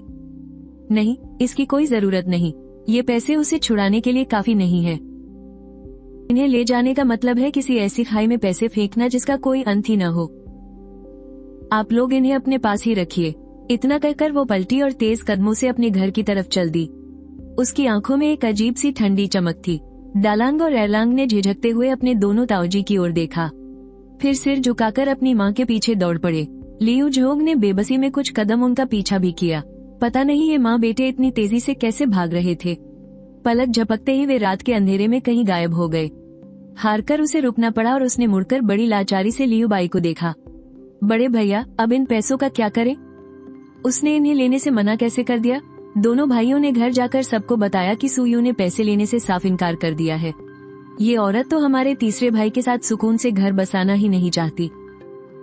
अगर तीसरे वाले ने अपनी आदतें नहीं सुधारी तो समझो वो एक ऐसा कुआं है जो कभी नहीं भरेगा। खैर, जाने दो, कोई और तरीका सोचना होगा। तभी रात में अचानक बहुत तेज हवा चलने लगी। सुयू अचानक नींद से चौंक कर उठी। जैसे ही उसने आंखें खोली, उसे तारों से भरा खुला आसमान दिखाई दिया। छत की फूस आंधी में उड़ चुकी थी और वहाँ एक बहुत बड़ा छेद बन गया था। तेज हवाएं अभी भी खौफनाक आवाज कर रही थी और छत की कुछ कमजोर कड़ियां हवा के जोर से बुरी तरह कांप रही थी। कानों में दीवारों की मिट्टी झड़ने की आवाजें आ रही थी। ऐसा लग रहा था जैसे पूरा घर किसी भी पल ढह जाएगा। अरे नहीं, कहीं ये घर गिरने तो नहीं वाला है? माँ, बगल वाले कमरे से सी नियांग की घबराई हुई चीख सुनाई दी। सुयू ने अपनी घबराहट को किनारे रखा। वो जल्दी से बिस्तर से उतरी, अपने जूते पहने और दरवाजा खोलकर बाहर भागी। दालांग, एरलांग, सानलांग, सी नियांग, जल्दी बाहर आओ। चारों बच्चे बिस्तर पर एक दूसरे से कसकर चिपके हुए थे और दहशत में अपने सिर के ऊपर से फूस को तिनका तिनका उड़ते हुए देख रहे थे। सी नियांग डर के मारे बस मामा चिल्ला रही थी और सबसे बड़ा दालांग हिम्मत दिखाते हुए अपने छोटे भाई बहनों को अपनी बाहों में छुपाए हुए था। सुयू का दिल दहल गया। अरे भागो यहाँ से। वो भागकर उनके पास गई और सानलांग और सी नियांग को झट से अपनी बाहों में उठा लिया। फिर दालांग और एरलांग पर चिल्लाई, जल्दी बाहर निकलो, घर गिरने वाला है। चारों बच्चे बुरी तरह सहम गए। दालांग और एरलांग गिरते पड़ते जल्दी से बिस्तर से नीचे उतरे। वो इतने घबराए हुए थे कि जूते पहनने का होश ही नहीं रहा। नंगे पैर ही सुयू के पीछे पीछे बाहर भाग आए। खुले मैदान में पांचों एक दूसरे से लिपटे खड़े थे और खौफ में अपने घर को देख रहे थे, जिसकी फूस आंधी में तिनके की तरह उड़ रही थी। घर ऐसा लग रहा था कि बस अभी धड़ाम से गिर पड़ेगा। वो बस इंतजार करते रहे और इंतजार करते रहे। आखिरकार तेज हवा रुक गई। वो छोटा सा घर जो एकदम कमजोर लग रहा था, वो अभी भी उनके सामने डटकर खड़ा था, लेकिन जमीन पर बिखरी हुई फूस और छत के नाम पर बची सिर्फ वो कुछ कड़ियां और गिने चुने तिनकों को देखकर सुयू को समझ नहीं आ रहा था कि वो खुश हो या रोए। घर तो बच गया था, लेकिन छत दोबारा बनवाने में एक मोटी रकम खर्च होने वाली थी। उसकी जेब में सिर्फ 40 तांबे के सिक्के बचे थे। उसे लगा जैसे भगवान उसकी जान ही लेना चाहता है। उन चारों बच्चों को उसके दिल का दर्द नहीं पता था। वो तो बस घर को सही सलामत देखकर खुशी से उछल रहे थे। मौसी, घर को कुछ नहीं हुआ। सुयू ने खुशी से उछलते एरलांग को घूर कर देखा। तुम्हें लग रहा है कि इसे कुछ नहीं हुआ? उसके गुस्से को देखकर एरलांग सहम गया और डर के मारे झट से अपने मुंह पर हाथ रख लिया। जब आसमान में सुबह की सफेदी छाई तो जमीन पर फैली तबाही साफ नजर आने लगी। सुयू ने दर्द से फटे जा रहे अपने सिर को दबाया और चारों भाई बहनों को इशारा किया कि वो वहीं खड़े रहें और हिले नहीं, और खुद तेज कदमों से गांव की तरफ चल पड़ी ताकि लियू परिवार से मदद मांग सके। ये सुनते ही कि छत उड़ गई है, बूढ़े लियू ने बिना एक पल गनवाए अपने तीनों बेटों को आवाज दी और औजार लेकर तुरंत लियू जी के घर की तरफ निकल पड़े। सुयू उनके पीछे पीछे चल रही थी। उन चारों बाप बेटों को इस तरह मदद के लिए भागते देख लंबे समय से पत्थर हो चुका उसका दिल थोड़ा सा पिघल गया। गांव वालों के हाथों में तरह तरह का हुनर होता है। बूढ़े लियू और उसके बेटों के लिए एक छत ठीक करना कोई बड़ी बात नहीं थी। उन्होंने उस खाली छत को देखा और बिना कुछ कहे काम में जुट गए। लियू फेई ने जमीन पर गिरी हुई काम लायक सारी फूस इकट्ठी कर ली। लियू बाई और लियू झोंग ने देखा कि इतना काफी नहीं होगा, तो वो भागकर नदी के किनारे गए और नई घास काटने लगे। बूढ़ा लियू घर से एक सीढ़ी उठा लाया और छत पर चढ़ गया। लियू फेई नीचे से फूस फेंकता गया और वो उसे छत पर बिछाने लगा। दोपहर होते होते चारों बाप बेटों ने मिलकर पूरी छत को फिर से बिछा दिया और उसे एकदम मजबूत कर दिया। छत के चारों कोनों पर भारी पत्थर भी रख दिए ताकि तेज हवा उसे दोबारा न उड़ा सके। सुयू का दिल एहसान से भर गया था। उसने कल जो थोड़ा सा मोटा चावल खरीदा था उस पूरे का दलिया बना दिया। उसने चारों बाप बेटों को दोपहर का खाना खिलाकर ही जाने दिया। बूढ़ा लियो अपनी कटोरी में वो गाढ़ा दलिया पी रहा था और चूल्हे के पास बैठे रूखी अरबी चबाते सुयू और उसके बच्चों को देखकर वो कुछ कहना चाहता था पर चुप रह गया। आखिर में उन्होंने कुछ नहीं कहा, बस खाली कटोरी नीचे रखी और लियू बाई और बाकी लोगों को साथ लेकर चले गए। उन 2 एकड़ जमीन में जल्दी से बीज बो दो, डर है कि 2 दिन बाद बारिश न हो जाए। सुयू ने सिर हिलाकर हाँ कहा और उन्हें कुछ कदम तक छोड़ने के बाद वापस आ गई। फिर उसने दालांग को आवाज लगाई और कुदाल कंधे पर उठा ली। उसने गेहूं के बीजों वाला डिब्बा उठाया और पहाड़ी के उस पार वाली 2 एकड़ जमीन की तरफ चल दी। सैनलांग घर पर ही रुक गया ताकि जुड़वा भाई बहन का ख्याल रख सके। सुयू को खुद पर बड़ा भरोसा था क्योंकि कल ही तो उसने चाची झांग से खेती के गुर सीखे थे। उसने सोचा खेती ही तो करनी है, इसमें भला कितनी मुश्किल होगी। पर उसे क्या पता था कि उसकी खुशफहमी इतनी जल्दी टूट जाएगी। लियू जी के परिवार की उस 2 एकड़ जमीन की पहले ही एक बार गुड़ाई की जा चुकी थी। सुयू को बस छोटे छोटे गड्ढे खोदकर उनमें गेहूं के बीज डालने थे और मिट्टी से ढकना था। लेकिन दोपहर से लेकर शाम ढलने तक खटने के बावजूद वो मुश्किल से 10वां हिस्सा ही बो पाई थी। बची हुई इतनी सारी जमीन को देखकर उसकी तो आंखें ही फटी रह गईं। उसे अपनी ही आंखों पर यकीन नहीं हो रहा था और इससे भी बुरी बात ये थी कि उसका शरीर जो अभी अभी थोड़ा ठीक हुआ था अब पूरी तरह से जवाब देने लगा था। उसने मुड़कर खेत की मेड़ पर बैठे दालांग को देखा जिसका चेहरा धूप की वजह से एकदम लाल हो चुका था। माँ बेटे दोनों की ही आंखों में साफ साफ बेबसी झलक रही थी। ये सोचकर ही उनकी रूह कांप गई कि कल फिर से इसी भयानक टॉर्चर से गुजरना पड़ेगा। सुयू का तो रोने का मन कर रहा था पर आंसू ही नहीं निकल रहे थे। उसे बूढ़े लियू और उनके बेटों की याद आ गई जो तड़के सुबह निकलकर देर रात लौटते थे और साल भर बिना छुट्टी लिए परिवार की 100 से भी ज्यादा एकड़ जमीन को संभालते थे। सुयू के मन में उनके लिए अचानक बहुत इज्जत बढ़ गई। सूरज बस छिपने ही वाला था और पहाड़ियों से किसी अनजान पक्षी की आवाजें गूंजने लगी थीं। चाची, अंधेरा होने वाला है। खेती की इस मशक्कत ने सुयू का ऐसा कचूमर निकाला था कि उसमें बोलने तक की हिम्मत नहीं बची थी। उसने बस दालांग की तरफ हाथ हिलाकर इशारा किया और फिर माँ बेटे चांदनी रात में घर लौट आए। चूल्हे के सामने बैठे बैठे भुनी हुई अरबी खाते हुए सुयू ने मन ही मन तय किया कि उसे पहाड़ पर जाना ही पड़ेगा। खेती करना मेरे बस की बात नहीं है। इस जन्म में तो मैं अब दोबारा खेती करने से रही। अगली सुबह जल्दी उठकर सुयू सीधे पहाड़ पर नहीं गई। पहले उसने 4 दिन के खाने लायक अरबी खोदी और फिर अपनी दरांती उठा ली। वो उस जगह पहुंची जहां गांव वाले रोजाना लकड़ियां काटने आते थे और लकड़ियों का एक बड़ा सा गट्ठर काटकर तैयार कर लिया। सूरज अब तक सिर के ऊपर आ चुका था। सुयू घर पहुंची लेकिन उसने जरा भी आराम नहीं किया। पेट भरने के लिए फटाफट 2-4 अरबी खाई, घर में रखे सारे पैसे उठाए और तेज कदमों से पड़ोस के शिया हे गांव की तरफ निकल पड़ी। उस गांव में एक लोहार रहता था जो खेती के औजार बनाकर अपना गुजारा चलाता था।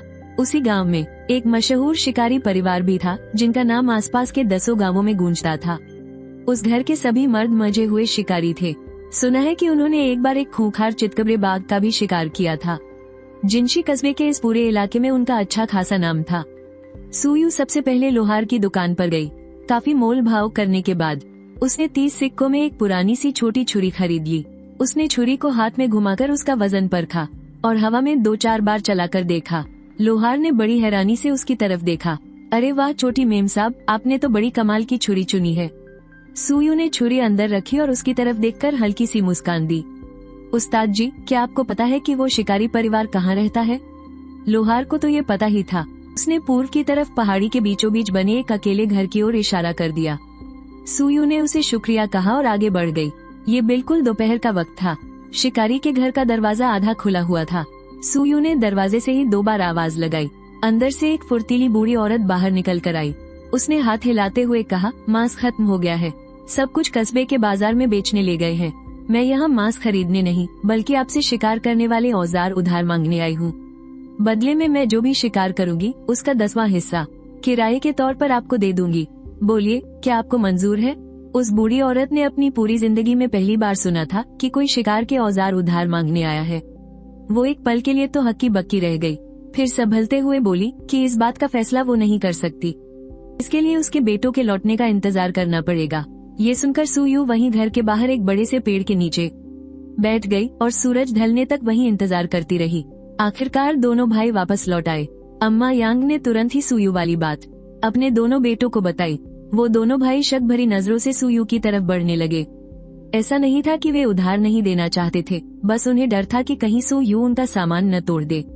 असल बात तो ये थी कि उन्हें यकीन ही नहीं था कि सुयू सच में शिकार कर पाएगी। अगर उसे कुछ नहीं मिला तो, अगर कुछ टूटा फूटा तो मैं नुकसान के हिसाब से मरम्मत के पैसे दे दूंगी।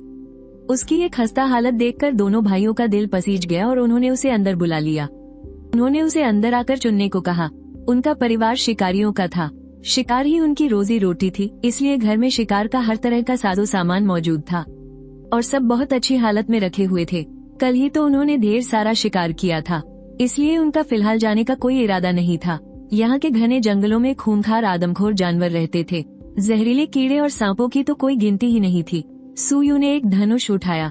यही ठीक रहेगा। सुयू ने जल्दी जल्दी कदम बढ़ाए और आखिरकार एकदम अंधेरा होने से पहले लियू परिवार के पुश्तैनी घर लौट आए। उसकी पीठ पर तीर कमान और हाथ में एक छोटी सी कटार देखकर घर के सब लोग हक्के बक्के रह गए। देखो, खेती बाड़ी करना मेरे बस की बात नहीं है। मैं कल जंगल में जाने वाली हूँ। कम से कम 3-5 दिन या फिर 7-8 दिन भी लग सकते हैं। घर में जो गेहूं के बीज बचे हैं, आप दोनों भाइयों से विनती है कि उन्हें बो दें। और घर के चारों बच्चे, जब तक मैं यहाँ नहीं हूँ। भाभी, आप दोनों जरा उनका ख्याल रखिएगा। बड़ी भाभी, मैं जानती हूँ कि ये काफी नहीं है, इसलिए बाकी का मुझ पर उधार रहा। लौटने पर मैं सब चुकता कर दूंगी।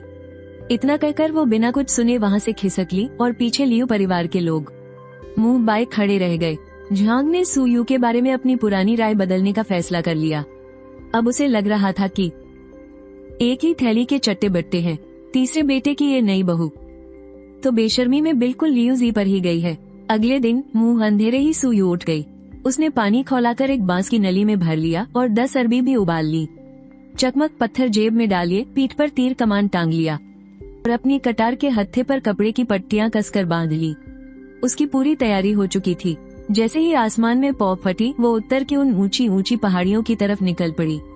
उसके जाते ही बगल वाले कमरे का दरवाजा धीरे से खुला। बड़े और दूसरे बेटे ने अपने छोटे भाई बहनों का हाथ पकड़ रखा था। उनकी सौतेली माँ ने कल रात उनसे कहा था कि वो जंगल में शिकार करने जा रही है और उन्हें घर पर अपना ख्याल रखना होगा। जब वो लौटेगी तो सबके लिए गोश्त लाएगी। वे खुश तो थे, पर उन्हें उस औरत की फिक्र भी हो रही थी। और उधर सुयू उत्तरी पहाड़ियों के बाहरी हिस्से में पहुंच चुकी थी। जंगल में कदम रखते ही वो ऐसे खिल उठी जैसे पानी में मछली। उस कयामत के बाद वाले खौफनाक जंगल जैसे माहौल ने तुरंत उसके अंदर के शिकारी को जगा दिया। जंगल के परिंदे और छोटे जानवर रह रहकर उसके आसपास से गुजर रहे थे। सुयू ने अपना धनुष निकाला, कमान पर तीर चढ़ाया, आसमान की तरफ निशाना साधा और शू की आवाज के साथ तीर छोड़ दिया। तभी एक चिड़िया की दर्द भरी चीख सुनाई दी और अगले ही पल झाड़ियों के बीच से एक भूरी सी परछाई फड़फड़ाते हुए नीचे आ गिरी। सुयू ने अपने कद जितनी लंबी जंगली घास को हटाया और तेजी से उस तरफ लपकी। वहाँ एक भूरी चिड़िया जिसके पंख में तीर लगा था सूखे पत्तों के बीच तड़प रही थी। निशाना और पक्का करना होगा। सुयू ने थोड़ी निराशा के साथ तीर बाहर निकाला, उस मोटी ताजी चिड़िया को उठाया जो अब उड़ नहीं सकती थी और एक रस्सी से उसके पंख बांध दिए। उसे अपनी कमर पर खोंसकर वो आगे बढ़ती रही। रास्ते भर चलते हुए रास्ते में मिलने वाले जानवरों और पक्षियों पर निशाना लगाकर उसने अपना पुराना अंदाज वापस पा लिया। उसके शरीर पर तरह तरह के अधमरे छोटे जानवर लटके हुए थे, जंगली मुर्गियां, जंगली पक्षी और छोटी गिलहरियां, और खरगोशों का एक पूरा परिवार भी था। इनका मिलना तो बिल्कुल ही अप्रत्याशित था। दरअसल वो तो पेड़ पर भाग रही एक गिलहरी का पीछा कर रही थी, लेकिन तभी अचानक एक खरगोश का सिर सामने मिट्टी के एक छोटे से टीले पर दिखाई दिया। सुयू ने जैसे ही उसे देखा, खुद चलकर आए इस शिकार को भला वो कैसे जाने देती।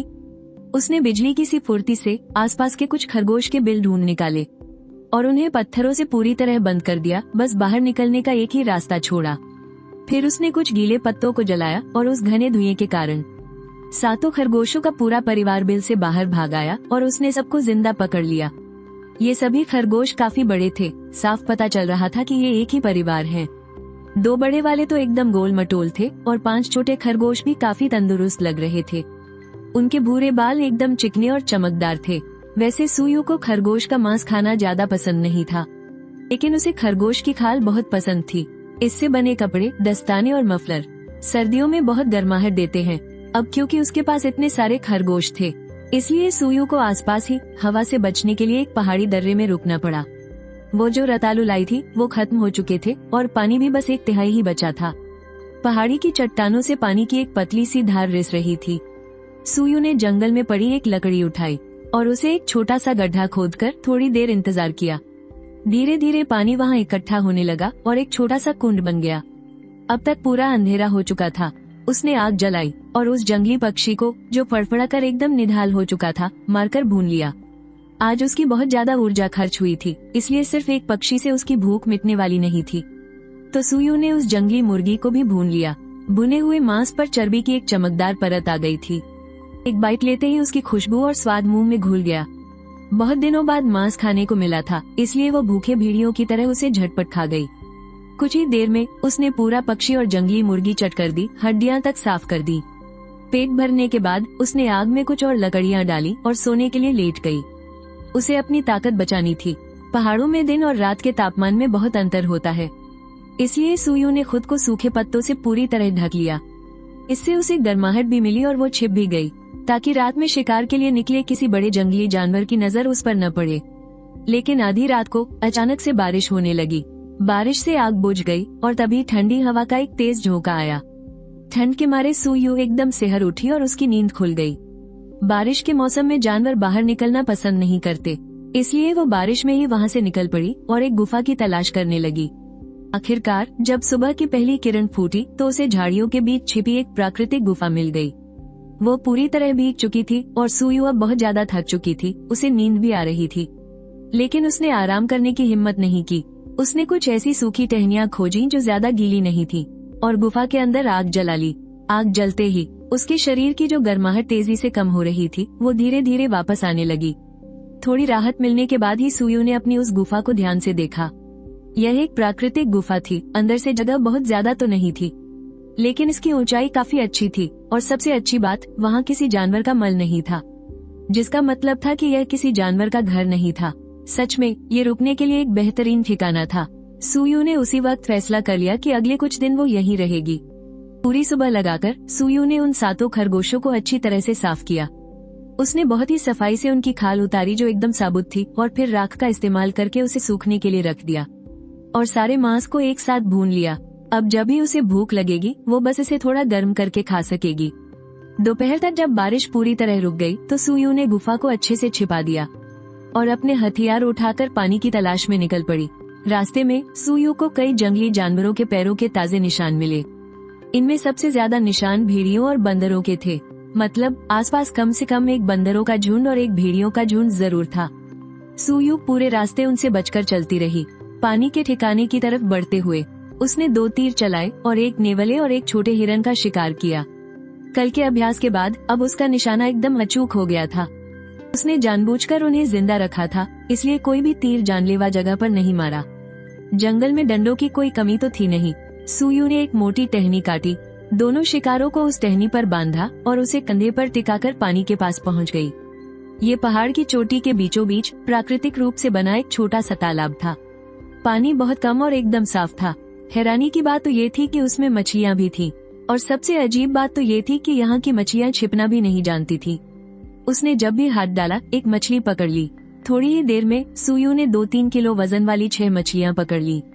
उसने घास की रस्सी से उन सबको पिरोकर डंडे के दूसरे सिरे पर लटका लिया और फिर एक बांस की नली में पानी भर लिया। ढलती शाम का वक्त जंगल के जानवरों के सबसे ज्यादा फुर्तीले होने का समय होता है। सुयू समय से पहले ही तालाब से निकल गई और अपने आज के शिकार को लेकर पास ही छिपकर नजारा देखने लगी। पानी के ठिकाने से 2 किलोमीटर दूर उसे जानवरों के ताजे मल का एक ढेर मिला। सुयू ने एक ही नजर में पहचान लिया, ये किसी बड़े काले भालू का काम था। सुयू मन ही मन खुशी से झूम उठी। उसने ठान लिया कि वो इसे जिंदा नहीं छोड़ेगी। अंधेरा घिरने लगा था। सुयू अपने आज के शिकार के साथ वापस अपनी गुफा में लौट आए। वो आग पर मछली भूनकर खा रही थी और साथ ही यह भी सोच रही थी कि उस काले भालू को बाहर कैसे निकाला जाए। लेकिन किस्मत को कुछ और ही मंजूर था। रात होते ही फिर से बारिश शुरू हो गई और यह बारिश रुक रुक कर पूरे 2 दिनों तक चलती रही। सुयू गुफा में लेटी हुई थी और तड़पते हुए उस छोटे हिरन और नेवले को देख रही थी। साथ ही रास्ते में पकड़े गए कुछ जंगली मुर्गों और गिलहरियों को भी देख रही थी। वह इस तरह खाली हाथ पहाड़ से नीचे नहीं जाना चाहती थी। उसने सही मौके का इंतजार करने का फैसला किया। सुयू को जंगल में आए हुए अब 4 दिन बीत चुके थे। गनीमत ये थी कि पहले ही दिन लियूबाई ने अपने 2 भाइयों के साथ मिलकर सुयू के छोड़े गए गेहूं के सारे बीज बो दिए थे। उधर लियू गांव की सबसे आखिरी झोपड़ी में लियू दालांग और लियू एरलांग ने आग जलाई हुई थी। लेकिन झोपड़ी में हर तरफ से ठंडी हवा घुस रही थी, इसलिए आग तापने के बाद भी बहुत ठंड लग रही थी। आखिरकार पतले कपड़े पहने हुए चारों भाई बहन ठंड से बचने के लिए सीधा बिस्तर में घुस गए। तब जाकर उन्हें थोड़ी गर्माहट मिली। सुयू को देखे हुए कई दिन बीत चुके थे। सिन्यांग अपनी उंगलियों पर दिन गिन रही थी। वो हर रोज पूछती थी, बड़े भैया अम्मा कब लौटेगी? क्या वो अब कभी वापस नहीं आएंगी? बकवास मत कर, बारिश रुकते ही वो आ जाएंगी। सानलांग कुछ देर तक चुप रहा, फिर चिंता से अपना छोटा सा मुंह सिकुड़ते हुए बोला, भैया क्या ऐसा हो सकता है कि किसी जंगली जानवर ने उन्हें खा लिया हो? ये सुनते ही सिन्यांग जोर जोर से रोने लगी। नहीं, मेरी अम्मा को कोई जंगली जानवर नहीं खाएगा। उसके इस तरह रोने पर झोपड़ी में मौजूद बाकी तीनों भाई एकदम शांत हो गए। 3 सेकंड की खामोशी के बाद सानलांग भी खुद को रोक नहीं पाया और वो भी उसके साथ रोने लगा। मौसी ने हमें छोड़ दिया, वो पक्का हमें छोड़कर भाग गई हैं। बड़े भैया क्या वो सच में भाग गई हैं? दालांग ने बुरी तरह से रोते हुए उन जुड़वा भाई बहन को देखा और फिर घबराए हुए एरलांग की तरफ देखा तो दिल में कई दिनों से जो शक पनप रहा था मानो वो सच साबित हो गया। धोखा खाने और छोड़ दिए जाने की कड़वाहट और गुस्सा दोनों एक साथ दिल में उमड़ पड़े। वो दांत पीसकर अपने छोटे भाई बहनों को डांटने ही वाला था कि उसे याद करना बंद करे, तभी अचानक दरवाजे पर दस्तक हुई। दालांग, एरलांग, दरवाजा खोलो, मैं तुम्हारी बड़ी ताई हूँ। तुम लोगों ने कुछ खाया या नहीं? मैंने भूरे चावल के कुछ रोटले बनाए हैं, जल्दी बाहर आकर ले लो। तुम दोनों रो क्यों रहे हो? क्या मुझे आने में देर हो गई? भूख लगी है क्या? पता नहीं तीसरे की बहू कब लौट कर आएगी। अगले कुछ दिनों तक जब भी खाना खाना हो तो सीधे पुश्तैनी घर आ जाना। उसने मुझे अनाज खरीदने के लिए कुछ तांबे के सिक्के दिए थे और कहा था कि मैं तुम चारों के खाने पीने का ध्यान रखूं। दालांग ने हैरानी से सिर उठाकर देखा, क्या उसने आपके लिए पैसे छोड़े हैं? मतलब वो हमें छोड़कर चुपचाप भागी नहीं? ताई ही ने सिर हिलाकर हाँ कहा। उन दोनों छोटों को बड़े बड़े कौर भरते और रोना भूलते देखकर वो खींचते हुए धीरे से बुदबुदाई, तुम्हारी यह सौतेली माँ और तुम्हारा बाप दोनों बिल्कुल एक ही थैली के चट्टे बट्टे हैं। इनकी बेशर्मी तो शहर की चारदीवारी से भी ज्यादा मोटी है। बस कुछ तांबे के सिक्के छोड़ गई। तुम चारों का पेट भरने के लिए पता नहीं मुझे अपनी जेब से और कितना लगाना पड़ेगा। आज गए हुए पूरे 4 दिन हो गए हैं, न जाने और कितने दिन इंतजार करना पड़ेगा उसके लौटने का। घने जंगलों में जाना कोई बच्चों का खेल थोड़ी है। वो ठहरी एक कमजोर औरत, अगर उसे किसी ने, वो इतना ही बोल पाई थी कि अचानक उसकी नजर उन चारों बच्चों पर पड़ी जो अपनी बड़ी बड़ी आंखें फाड़े उसे घूर रहे थे। उनके चेहरे ऐसे जंगली लग रहे थे मानो अगर उसने उनकी सौतेली माँ के खिलाफ एक लफ्ज भी कहा तो वे उसे काट ही खाएंगे। ताई ही घबराकर तुरंत चुप हो गई और अपना गला साफ किया। उसने टोकरी में बचे हुए आखिरी 2 रोटले दालांग और एरलांग के हाथों में थमाए और उन्हें दोबारा ताकीद की। सुबह शाम का खाना खाने खुद पुश्तैनी घर आ जाना। मेरे पास इतना वक्त नहीं है कि रोज रोज तुम्हें यहाँ खाना देने आऊं। घर में और भी 1000 काम पड़े हैं। फिर जाते जाते वो धीरे से बुदबुदाई, बड़ा बचाव कर रहे हैं उसका। इसके बाद वो अपनी खाली टोकरी उठाकर वहाँ से तेजी से निकल गई। ताई ही के जाते ही जिन चारों भाई बहनों के चेहरों पर अभी तक गहरी उदासी छाई थी, वे अचानक खुशी से खिल उठे। वे अपने हाथों में पकड़े गर्मा गर्म रोटले मजे से खाने लगे। इसका मतलब उनकी सौतेली माँ उन्हें छोड़कर नहीं गई थी। उसने तो ताई को भी हमारा ध्यान रखने के लिए कहा था। बड़े भैया, मुझे पूरा यकीन है कि वो शिकार करके जरूर लौटेगी। एरलांग ने बारिश के बाद निखरे हुए आसमान की ओर देखा, जो बिल्कुल गहरा नीला और साफ लग रहा था। उसे देखकर किसी के भी मन में अनगिनत उम्मीदें जाग उठे। उसने पूरे विश्वास के साथ कहा, उनमें बहुत ताकत है, वो पक्का कर लेंगी। दालांग ने अपनी नजरें उठाकर उत्तर की ओर फैली ऊंची नीची पहाड़ियों को देखा। उसके होठों पर एक हल्की सी मुस्कान तैर गई। जल्दी खा लो, खाने के बाद हम पानी गर्म करेंगे। अपने चेहरे अच्छे से पोंछ लेना, बहुत गंदे हो रहे हो तुम सब। सिनियांग ने सबसे पहले अपना खाना खत्म किया और फिर वो बड़े प्यार से दरवाजे की चौखट पर जाकर बैठ गई। अपने भाइयों के पानी गर्म करने का इंतजार करने लगी। वो सबसे पहले अपना चेहरा धोना चाहती थी। माँ को साफ सुथरे और अच्छे बच्चे बहुत पसंद है ना। मैं भी माँ की बात मानूंगी और एकदम साफ सुथरी अच्छी बच्ची बनूंगी। खुद को साफ सुथरा करने के बाद दालांग और एरलांग ने चुपचाप झाड़ू उठा ली और घर की साफ सफाई में जुट गए। उधर पेड़ पर चढ़ी बैठी सुयू अपनी छींक को रोक नहीं पाई और उसे जोरों की छींक आ गई। उस झटके से उसके हाथ में पकड़ा हुआ चाकू बुरी तरह हिल गया। वो नीचे खड़े होकर दहाड़ते काले भालू के एक जोरदार पंजे का शिकार होते होते बची। शुक्र है कि प्रलय के दिनों में जो लड़ने की प्रवृत्ति उसने सीखी थी, वो अब भी उसमें बाकी थी। जैसे ही भालू का भारी भरकम पंजा उसकी तरफ आया, उसके शरीर ने बिजली की तेजी से खुद को बचाने के लिए छलांग लगा दी।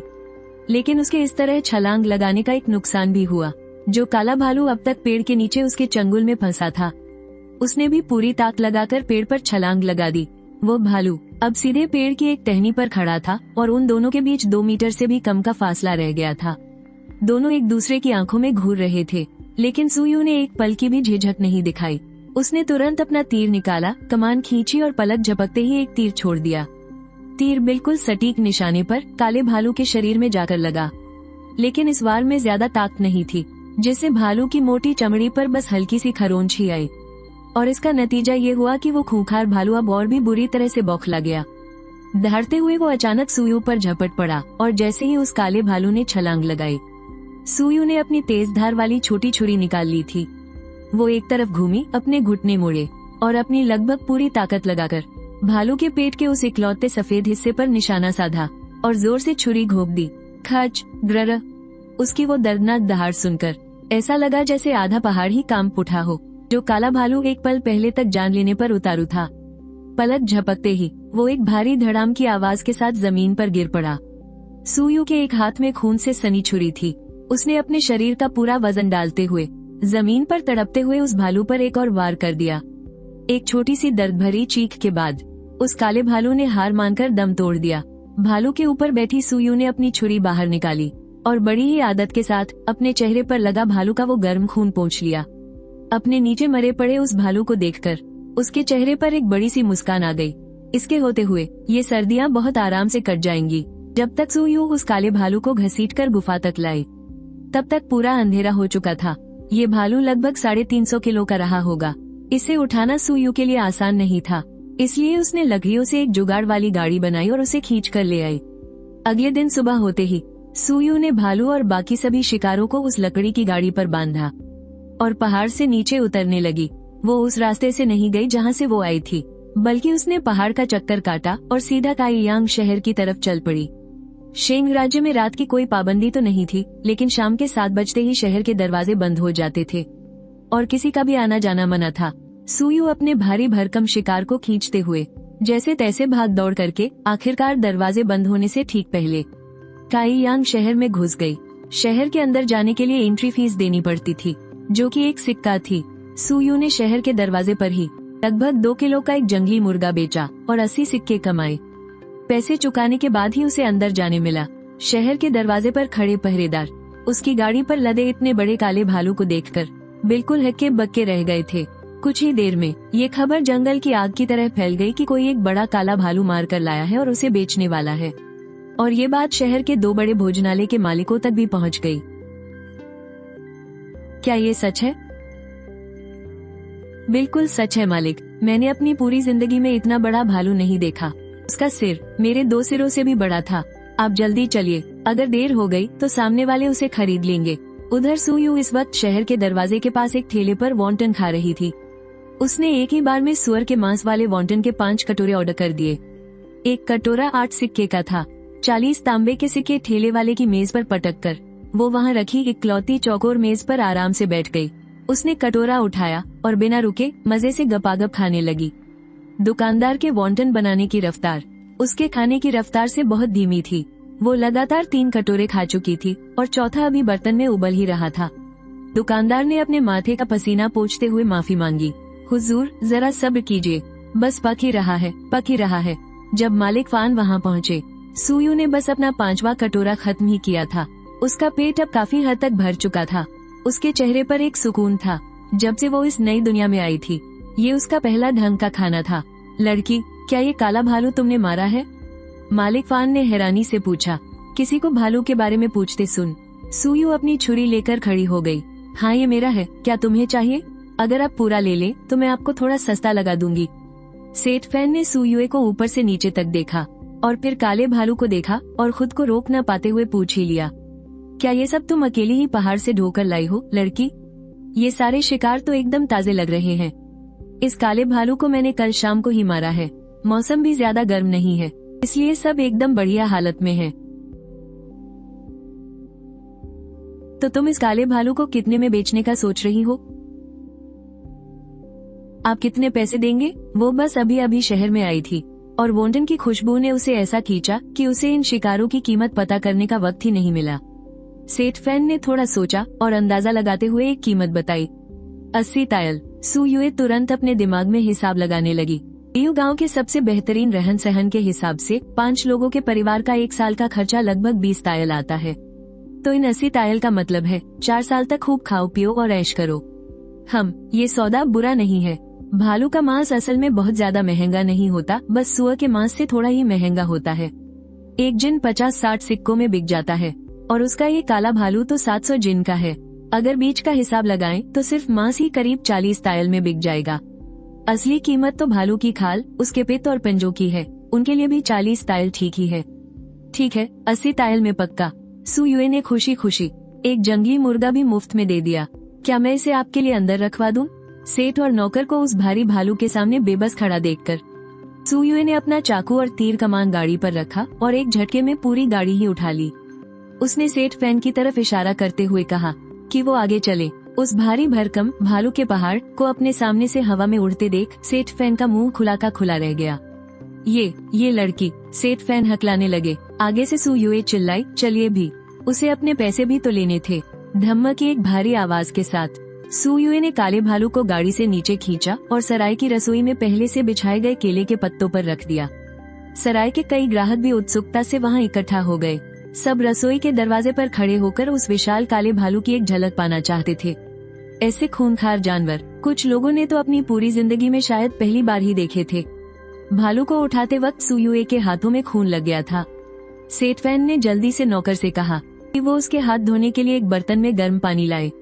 जब सुयुए का काम खत्म हुआ, तब तक मुख्य रसोइया अपने 2 चेलों के साथ यह बात कर रहा था कि शहर के पूर्वी हिस्से से कसाई को बुलाकर इस भालू को कटवाया जाए। एक सुअर काटना ही हुनर का काम होता है, तो भालू काटना तो बहुत दूर की बात है। सुयुए अपने पैसे लेने के लिए मुख्य हॉल की तरफ जा ही रही थी कि रसोई से आती है बातें सुनकर उसने खुद ही अंदर झांकते हुए पूछा, मैं भालू काट सकती हूँ। खाल उतारने और नसें निकालने में मैं माहिर हूँ। मुझे इसके लिए कोई पैसे नहीं चाहिए, बस मुझे रात का एक बढ़िया खाना दे देना और रात बिताने के लिए एक जगह, बस इतना काफी है। मुख्य रसोइये को ये सौदा पसंद आया। उसने तुरंत अपने चेले को सेठ फैन से पूछने भेजा कि क्या ये ठीक रहेगा। चेला दौड़कर गया और बहुत ही जल्द वापस आ गया। मुख्य हॉल में भालू के व्यंजनों का बोर्ड लगा रहे सेठ फैन भी उसके पीछे पीछे आ गए। लड़की, ऐसा करते हैं, तुम्हारे ये सभी शिकार मेरी सराय खरीद लेगी। अभी मेरा ये काम खत्म हो जाने दो, फिर मैं तुम्हें सारे पैसे एक साथ दे दूंगा। और हाँ, भालू काटने की जो भी मजदूरी बनती है वो भी मैं तुम्हें दूंगा। तुम भालू काटना शुरू करो। वैसे भी सराय में कई कमरे खाली पड़े हैं, मैं तुम्हारे लिए एक कमरा रखवा दूंगा। आज रात तुम यहीं आराम से रुक सकती हो। सेठ फान को अब पूरा यकीन हो गया था कि सुयू कोई आम औरत नहीं बल्कि कुछ खास है। सुयू ने मुस्कुराकर शुक्रिया अदा किया और वहाँ काम करने वाले एक लड़के से एप्रन मांग लिया। फिर वो औजार चुनने के लिए रसोई में गई। वहाँ मुख्य बावर्ची के पास चाकुओं की पूरी एक कतार रखी थी। हर आकार और डिजाइन के चाकू थे। सुयू ने उनमें से एक छोटा लेकिन बहुत तेज धार वाला चाकू चुन लिया और अपना काम शुरू कर दिया। उसके हाथ बहुत ही तेजी और सफाई से चल रहे थे। भालू की पूरी खाल उतारने में उसे बस 2 अगरबत्ती जलने जितना ही वक्त लगा। सुयू ने बिना किसी खरोंच के पूरी खाल निकाल ली थी। दोनों लड़के उसे एकदम हैरानी और तारीफ भरी नजरों से देख रहे थे। अगर उनके उस्ताद वहाँ खड़े न होते तो वो पक्का घुटनों के बल बैठकर सुयू को ही अपना नया उस्ताद मान लेते। भालू की खाल को बाहर ले जाकर सबसे पहले पिछले आंगन में एक डंडे पर सूखने के लिए टांग दिया गया। इसके बाद सेठ खुद किसी को बुलाकर उसका इंतजाम करवा देता। सुयू ने अब एक तेज नोक वाला चाकू उठा लिया और हड्डियों, भालू के पंजों और पित्ताशय जैसे सबसे कीमती हिस्सों को अलग करने लगी। उधर आगे वाले हॉल में सेठ फान के थोड़ा सा प्रचार करते ही लोग गर्मा गर्म भालू के पंजों का स्वाद चखने के लिए आने भी लगे थे। एक तरफ सुयू तेजी से मांस काट रही थी और दूसरी तरफ बावर्ची ने चूल्हा जलाकर कड़ाही चढ़ा दी थी। पूरे भोजनालय में तेज रोशनी फैली थी और सब लोग पागलों की तरह काम में जुटे हुए थे। आधी रात बीत जाने के बाद भोजनालय का काम आखिरकार खत्म हुआ। मुख्य बावर्ची ने सबके लिए मिलाकर एक बढ़िया सा स्टू बनाया और सबको एक एक कटोरी नूडल्स के साथ एक बड़ा सा उबला हुआ बन परोसा गया। तरी वाली सब्जी के साथ इसे खाने का मजा ही कुछ और था। खुशबू तो बस पूछो ही मत। खाना खाने के बाद सुयू को रुकने के लिए एक साधारण सा छोटा कमरा दे दिया गया। रसोई में अभी भी थोड़ा गर्म पानी बचा था। जब लड़कों को पता चला कि उसे नहाना है तो वो दोनों गर्म पानी की बाल्टियां उठाकर ले आए।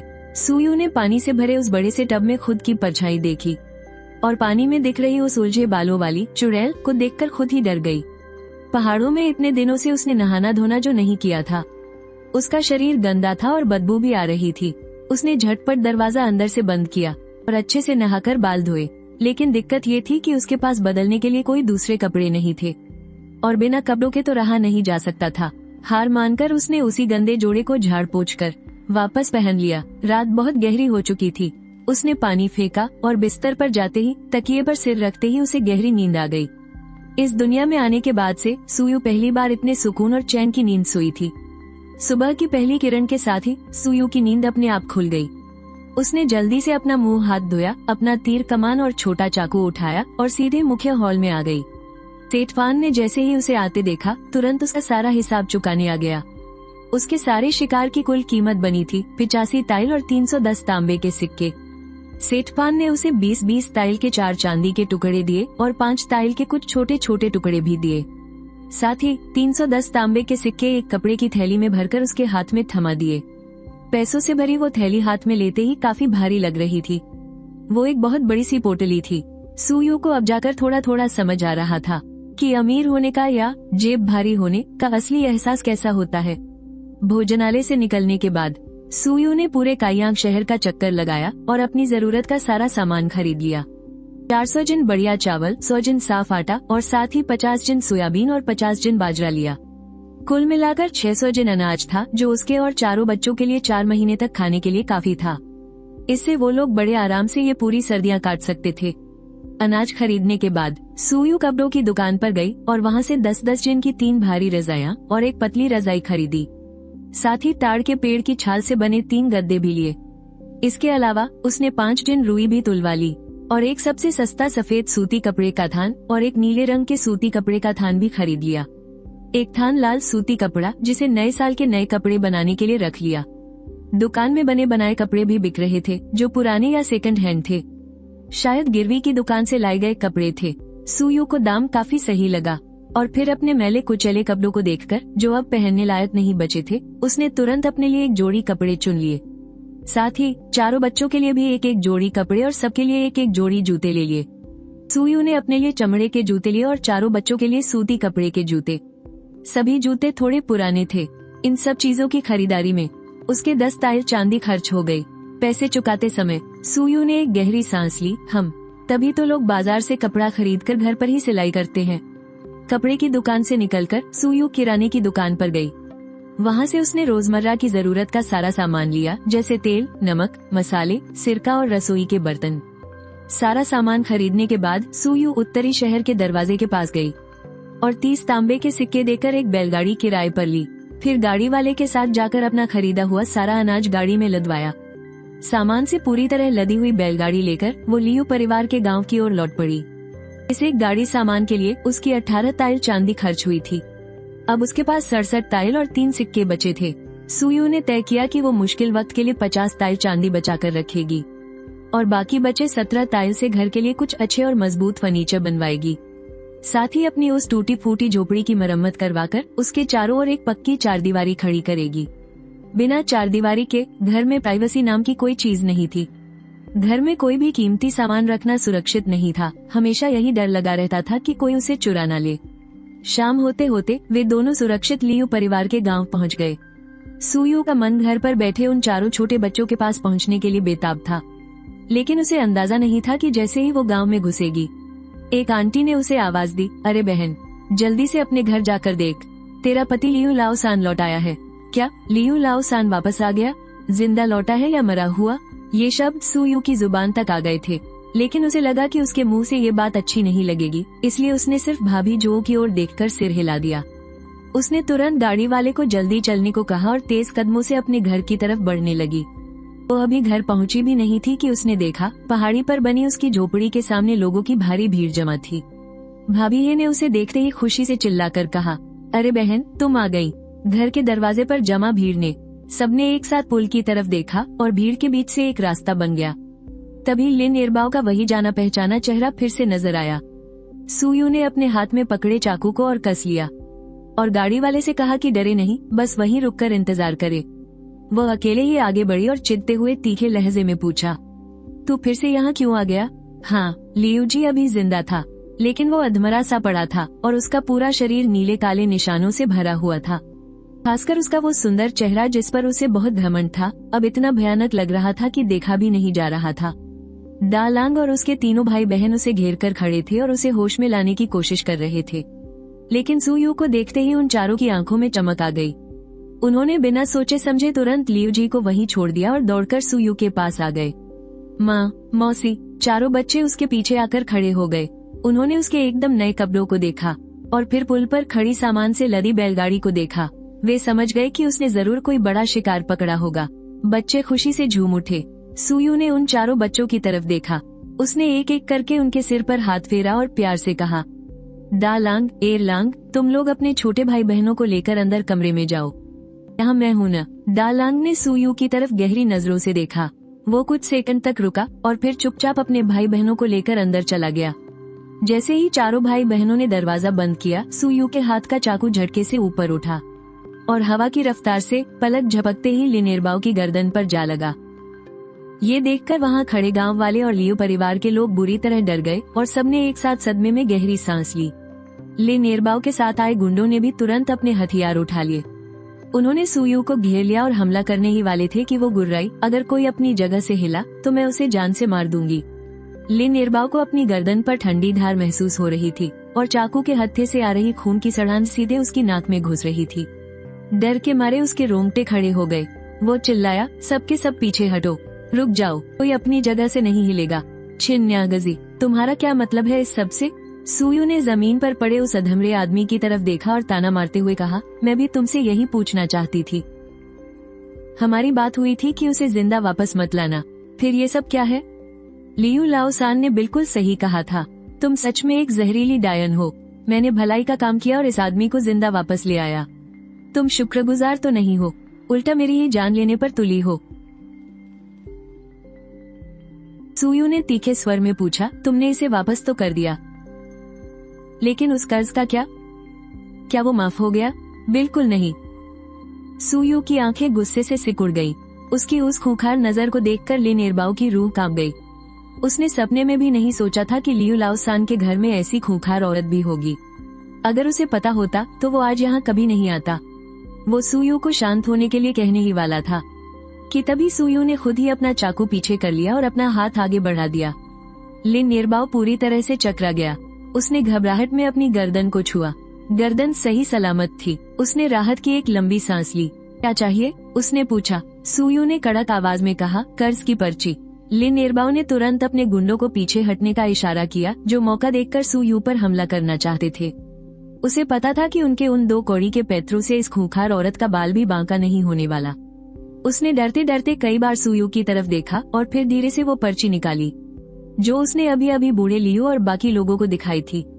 उस पर्ची पर टेढ़े मेढ़े अक्षरों में 2 लाइनें लिखी थी। वो लियो जी की लिखाई थी। उस पर लिखा था कि लियो जी ने लिन एरबाओ से 20 तोले चांदी उधार ली है और ये तय हुआ था कि 2 महीने बाद वो ब्याज समेत 22 तोले चांदी वापस करेगा। अगर तय समय पर कर्ज नहीं चुकाया गया तो हर दिन की देरी पर 1 तोला चांदी का अतिरिक्त ब्याज लगेगा। उस पर जो तारीख लिखी थी वो 30 जुलाई की थी और आज 28 अक्टूबर है। मतलब तय समय से 28 दिन ऊपर हो चुके हैं और अब ब्याज मिलाकर उसे पूरे 50 तोले चांदी चुकानी है। ये भारी भरकम रकम देखकर तो सुयू के मुंह से भी गाली निकलने वाली थी। ये रकम उसकी बचाकर रखी गई 50 तोले चांदी की जमा पूंजी के बिल्कुल बराबर थी। उसने मन ही मन सोचा, हे भगवान, क्या मजाक चल रहा है मेरे साथ।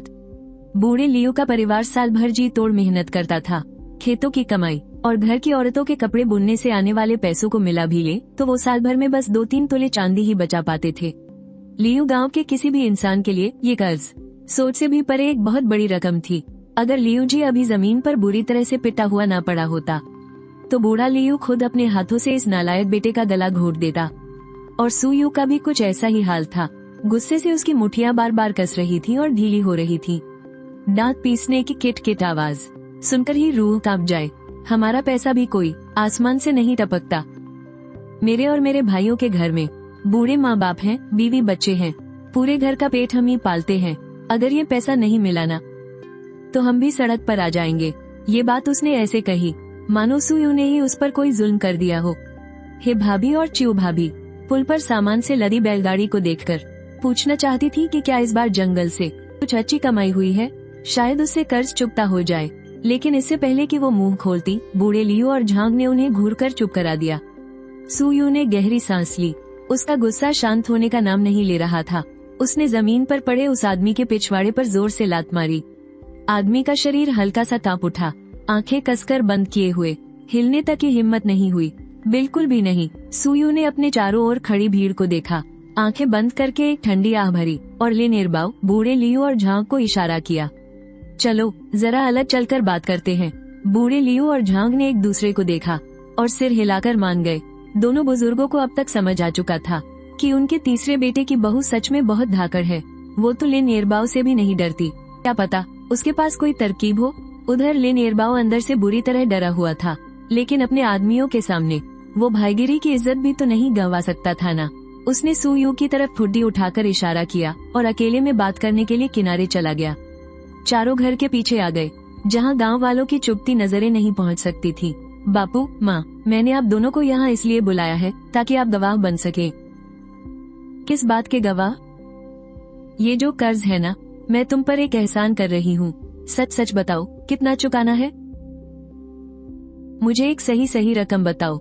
और हाँ, जहाँ तक 50 तैल चांदी की बात है, मैं साफ साफ बता दूं, वो तो मैं हरगिज नहीं देने वाली।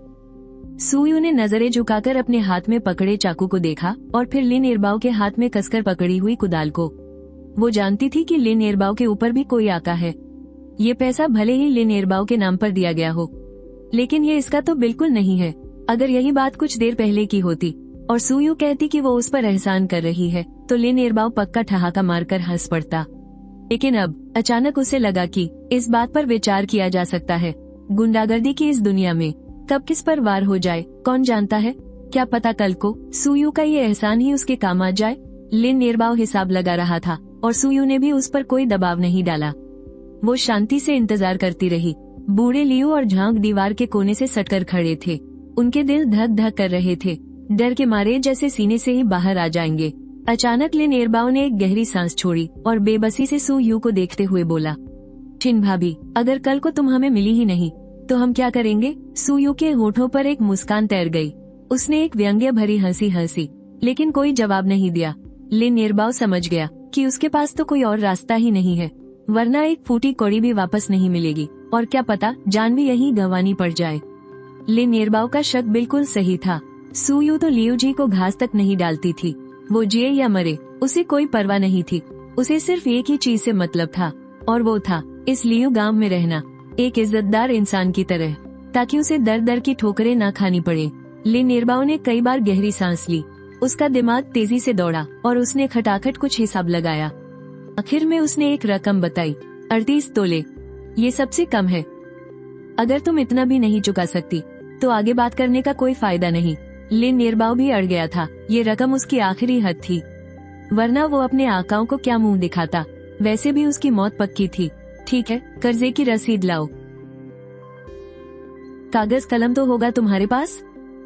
एक नई रसीद बनाओ जिसमें लिखा हो कि लियू जी का सारा हिसाब चुकता हो गया है। लिन निर्बाओ के दिल को थोड़ी तसल्ली मिली। कागज कलम तो उसके पास था, पर उसे लिखना नहीं आता था। सुयू की ताने भरी नजर जब उस पर पड़ी तो लिन निर्बाओ ने शर्मिंदगी और झल्लाहट में अपने आदमियों को बुलाया और कागज, कलम, दवात और मुहर लाकर सब कुछ सुयू के हाथों में थमा दिया, मानो चुनौती दे रहा हो कि इतनी ही काबिल हो तो खुद लिख लो। पर उसे क्या पता था कि उसे सच में लिखना आता था। पास ही लकड़ी काटने का एक ठूंठ पड़ा था। सुयू ने उसी पर कागज रखा और झटपट लिखना शुरू किया। उसने कर्जा चुकता होने की 2 रसीदें तैयार की, जिन पर लिन निर्बाओ और लियू जी का नाम लिखा था। चूंकि वो लियू जी की कानूनी पत्नी थी, इसलिए वो उसकी तरफ से दस्तखत करके अंगूठा लगा सकती थी। पर लिन निर्बाओ के दस्तखत करने के बाद सुयू की कलम रुक गई। उसने मुड़कर पास खड़े दोनों बुजुर्गों को देखा।